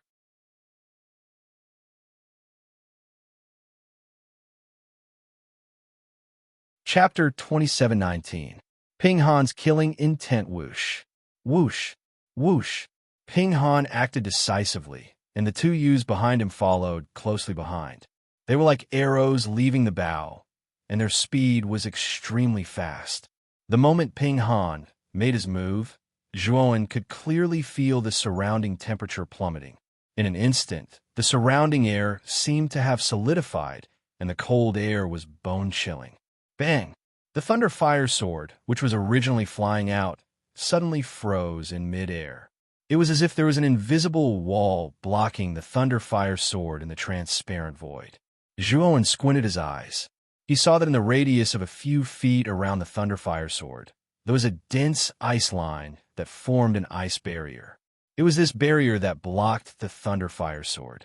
Ping Han's mouth revealed a mocking smile. He stomped his right foot and arrived in front of the ice barrier. He clenched his right fist, and the cold air was biting cold. Immediately after, he smashed it. Bang, bang, bang. The sound of bamboo exploding rang out. Ping Han's fist had surpassed the speed of sound, and the sound of the air exploding rolled out like thunder. Clang! Ping Han's fist smashed onto the Thunderfire sword, and the Thunderfire sword was actually sent flying. However, the Thunderfire sword was trapped in the ice barrier. Therefore, the moment the Thunderfire sword was hit, it was immediately smashed to the edge of the ice barrier and bounced back. Immediately after, Ping Han's second punch came, and the Thunderfire sword was still smashed to pieces. On the hilt of the Thunderfire sword, Xiao He's shadow appeared. Xiao He was flustered and exasperated. He stared at Ping Han and said loudly, "Little bastard, you have angered this dragon lord. Today I will kill you, extract your divine soul, and piss on your divine soul every day. I will let you know the consequences of angering this dragon lord." Xiao Hei's words were too despicable, and even Ping Han was greatly angered. He did not expect the weapon spirit of the divine sword in front of him to be so arrogant. He simply did not put him in his eyes. As expected, like master, like servant, a little weapon spirit dares to be so arrogant. Let's see how you will regret it when I catch you. Ping Han snorted and smashed out another punch. The speed of the punch was faster than before, and it was several times faster than the speed of sound. It was extremely powerful and extraordinary. Studio. The ice barrier's trembling didn't last for long. Terrifying cracks actually appeared on its surface. In the end, the ice barrier shattered and collapsed. The terrifying lightning and fire energy inside was like a raging dragon erupting. At this moment, Ping Han's attack had yet to arrive. Seeing the thunderfire energy shooting towards him, his expression changed greatly. However, because the arrow was already knocked, he could only brace himself and face the terrifying thunderfire energy head-on. Bang! Ping Han groaned and kept retreating. He looked at Xiao Hei in shock. Obviously, Xiao Hei's strength was still beyond his imagination. She actually broke through his enchantment. She was not simple at all. It's just an artifact spirit. Although it has some strength, how strong can it be? Ping Han snorted coldly. He was not discouraged at all. Instead, he erupted with the most powerful strength in his body and began to attack Xiao Hei without any regard for his life. The two disciples behind Ping Han also followed closely behind. They used all of their skills to help Ping Han counterattack Xiao Hei. Ping Han was worthy of being the #1 core disciple of Impermanence Palace. His cultivation was infinitely close to the second step of Tao validation. His strength was even stronger than the average peak primordial chaos master. Furthermore, Ping Han possessed a lot of abilities. If he were to unleash his full strength, he would be on par with Xiao Hei. However, Ping Han had the help of his two junior brothers, so he was able to suppress Xiao Hei in one fell swoop. Even though Xiao Hei was cursing, Ping Han still had no intention of fighting Xiao Hei alone. Of course, Xiao Hei's curses were too harsh. She had almost cursed 18 generations of Ping Han's ancestors. Although Ping Han had good self-restraint, after hearing Xiao Hei's obscenities, he was still speechless. He wanted nothing more than to tear this artifact's spirit's mouth apart and make him shut up quickly. Zhuowen stood aside, silently, and watched the battle. He did not intend to take action. The reason why he did not take action was that he wanted to see Xiao Hei's results during this period. Previously, Xiao Hei had shamelessly asked for 30% of the resources that Zhuowen had obtained from the Temporal Temple. With so many resources, how strong had Xiao Hei become? Now that he was watching the battle, Zhuowen had a deeper understanding of Xiao Hei's strength. Currently, Xiao Hei's strength should be stronger than an ordinary peak primordial chaos master and should be on par with Ping Han. If Xiao Hei could obtain more materials, Zhuowen believed that this guy would have more than enough to enter the second step of Tao validation. However, he also knew that Xiao Hei would definitely need to consume a lot of resources to advance to the second step of Tao validation. The amount of resources needed would definitely be dozens of times more than what Xiao Hei had used to advance to the second step of Tao validation. At this moment, Ping Han was very proud. He had completely suppressed this artifact spirit. According to his estimation, this abominable artifact spirit should be defeated within 100 moves. When the time came for him to capture this artifact spirit, he would give this artifact spirit special treatment. At the same time, Ping Han's gaze fell on a young man in white who was watching the battle not far away. He wanted to see the look of shock and fear on the young man's face. In Ping Han's opinion, the Thunderfire Sword was the strongest trump card of the young man in white.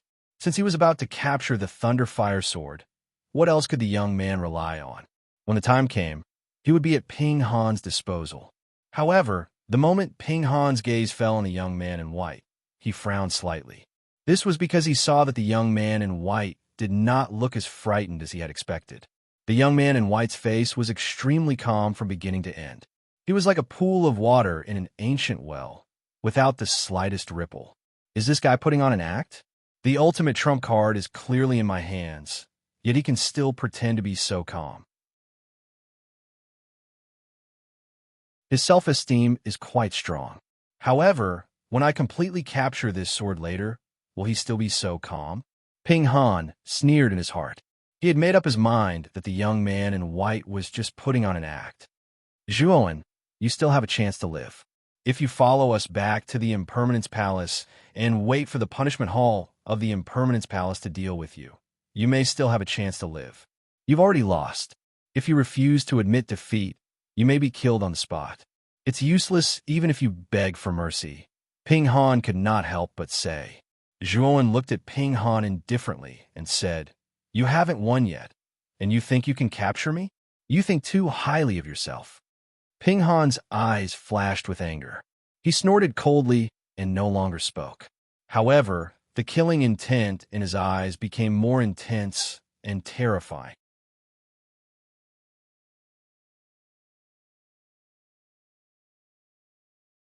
Chapter 2720. True Strength. Damn, this son of a B*****.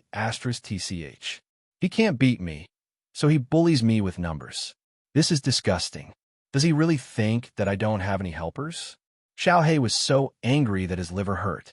He looked at Zhuowen and shouted, Boy, what are you waiting for? Where are the blood immortal sword and the death sacrifice sword?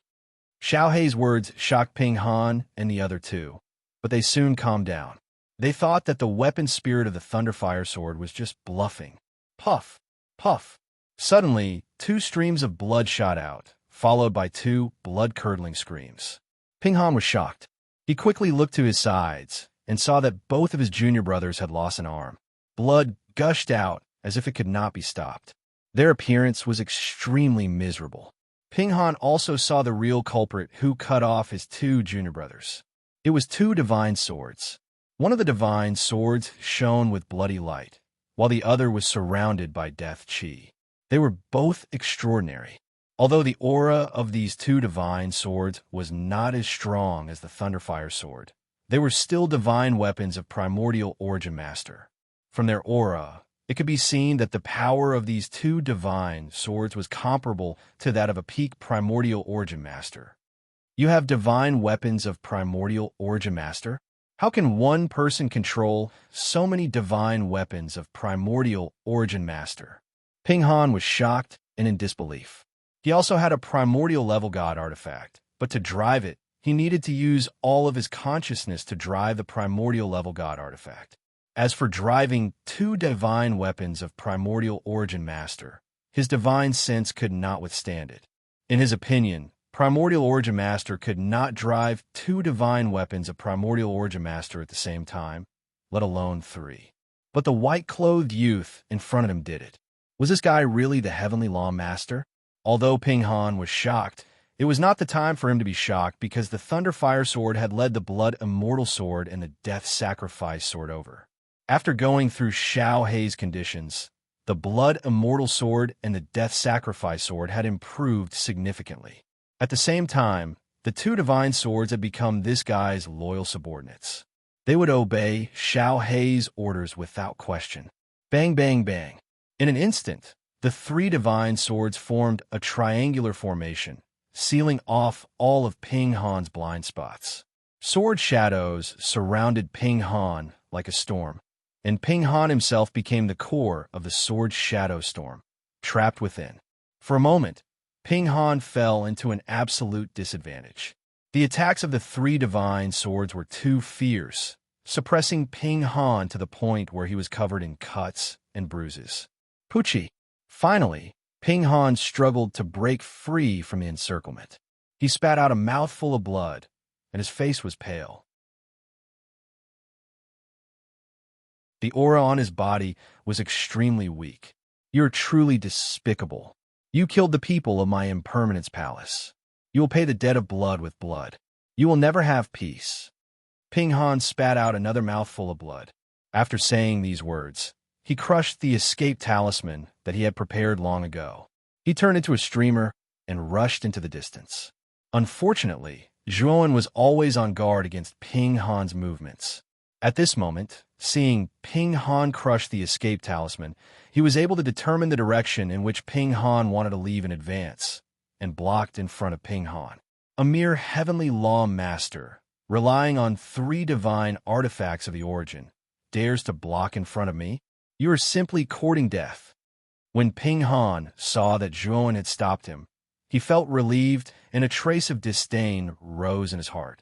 He suddenly punched out, intending to kill the white-clothed youth in front of him with one blow.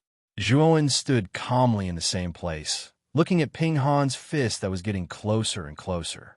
His eyes flashed like lightning, and he also punched out. This punch did not use the power of the Panga's sacred body, but the power of his true body. He wanted to see if the true body of the heavenly law master could really fight against the master of the origin.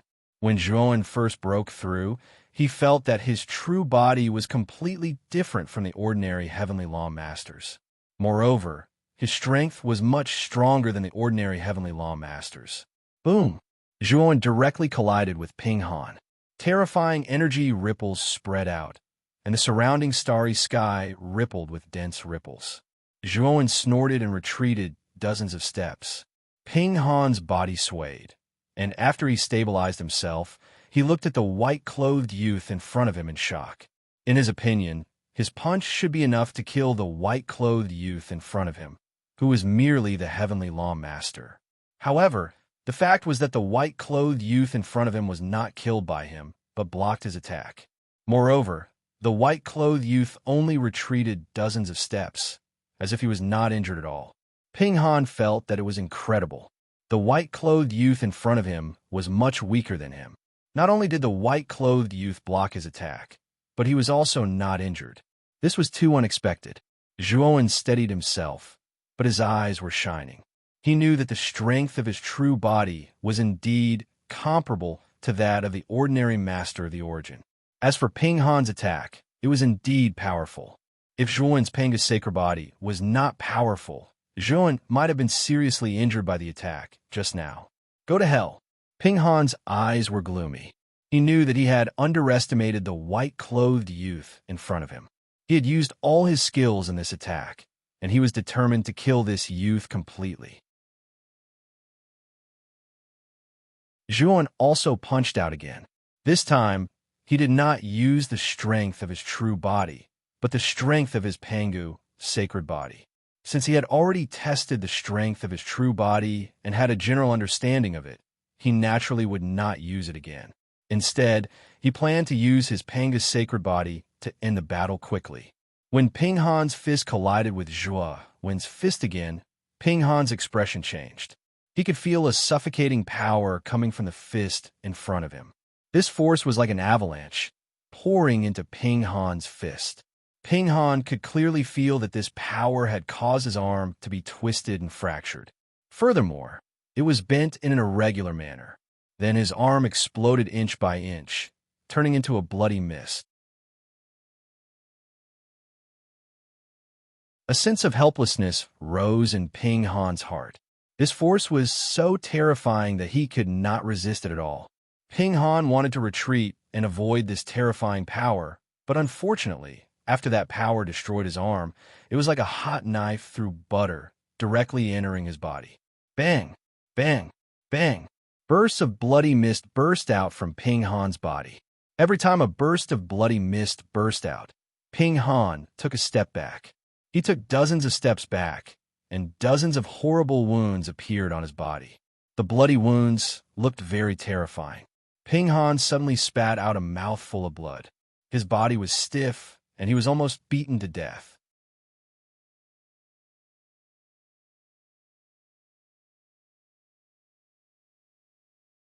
Chapter 27-21.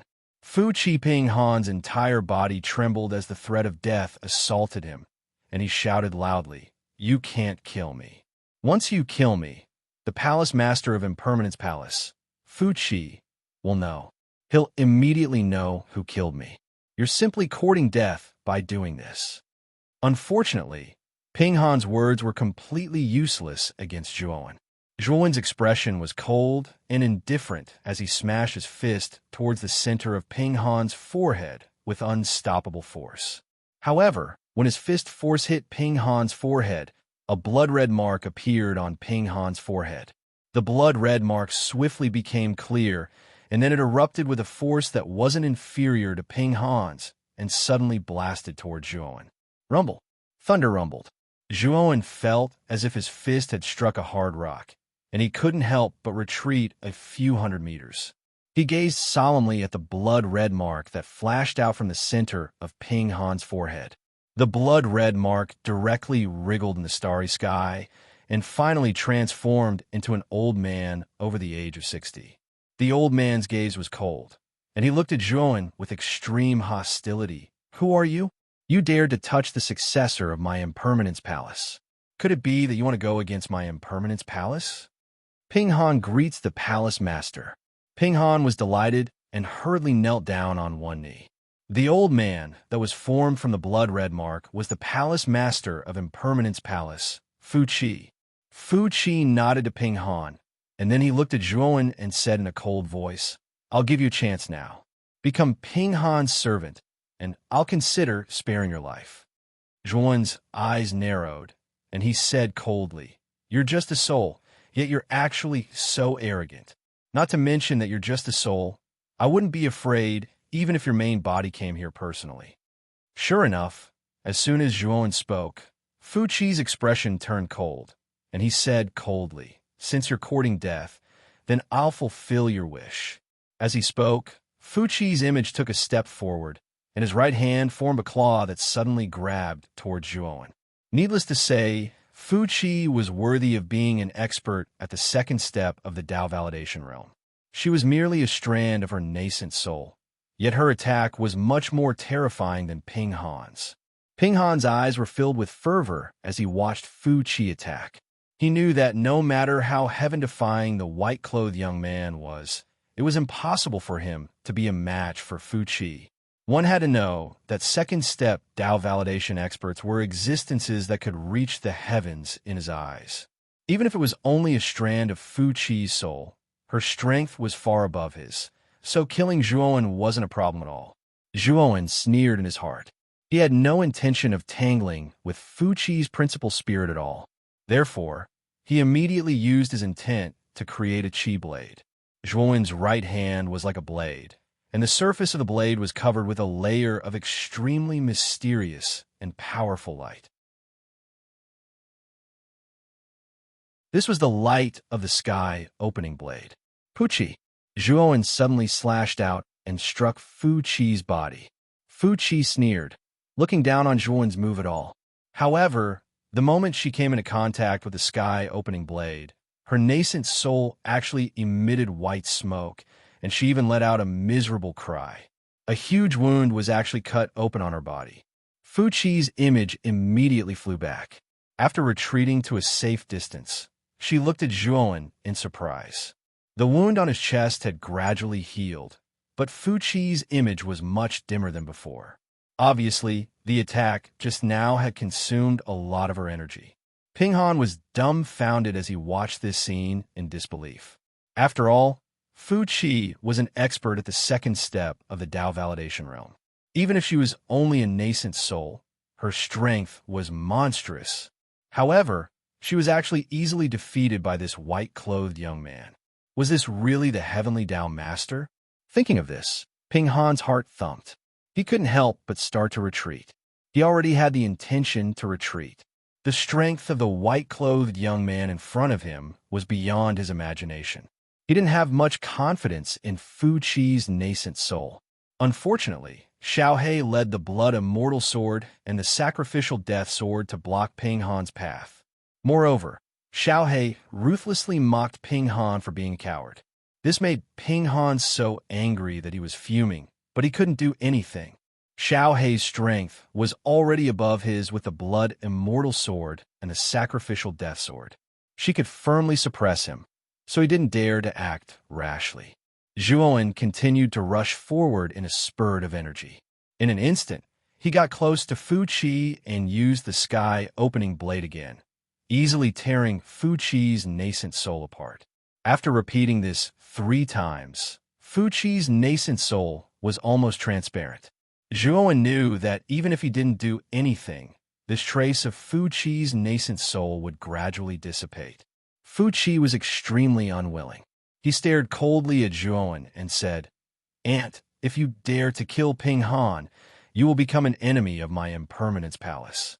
When this old man returns, I will kill you even if I have to go to heaven or hell." Zhuowen sneered and ignored Fu Qi. Instead, he walked toward Ping Han. Ping Han was so scared that he hurriedly retreated. Unfortunately, Xiao He led the blood immortal sword and the sacrificial death sword to block Ping Han's path. Moreover, Xiao He was very despicable. He kept harassing Ping Han, making Ping Han unable to bear it. Zhuowen grabbed Ping Han casually and easily held him in the palm of his hand. Ping Han wanted to resist, but the power of Zhuowen's Pangu's sacred body was too terrifying. Ping Han was easily held in his hand like a chicken, unable to move. "Do you really dare to kill Ping Han? If you let Ping Han go, my impermanence palace will let bygones be bygones." Fu Qi was a little anxious and hurriedly said. Zhuowen sneered and said, "Now that Ping Han's life is in my hands, shouldn't you be speaking to me in a begging tone? Even now, you are still so high and mighty. Do you really think that I am a servant of your impermanence palace?" After saying that, Zhuowen exerted force with his right hand. The power of the 3 stars Pangu sacred body exploded. Immediately, Ping Han's neck bent and his vitality was cut off. His divine soul was destroyed. Remember this. No matter who you are or where you are, I, Fu Qi, swear that I'll find you and completely annihilate you. Moreover, I, Fu Qi, won't let off anyone related to you. Fu Qi was flustered and exasperated. He did not expect that Zhuowen would really kill Ping Han and kill him in front of him. This was a direct slap to his face. Zhuowen could not be bothered with Fu Qi. With a wave of his sleeve, he completely erased Fu Qi's remaining primordial spirit. It's time to enter the capital of the Huangji family and have a look. Zhuowen's eyes were calm. He knew that he could not stay in Huangji family's territory any longer and had to leave as soon as possible. There were also cultivators guarding the gate of the capital. Although Zhuowen did not have a pass, he easily entered the capital of the Huangji family after paying 2 high-grade Heavenly Way origin crystals. However, the moment Zhuowen entered the capital, he frowned because he found that there was a faint aura in the capital that he was subconsciously familiar with. This aura was very similar to the Zhurong venomous insect, but it was also different. Could it be that there are other ancestral sorcerers' venomous insects in the capital? You're tuning in to the Warrior Lore YouTube channel. Don't forget to subscribe and join us on this journey to catch the most captivating stories.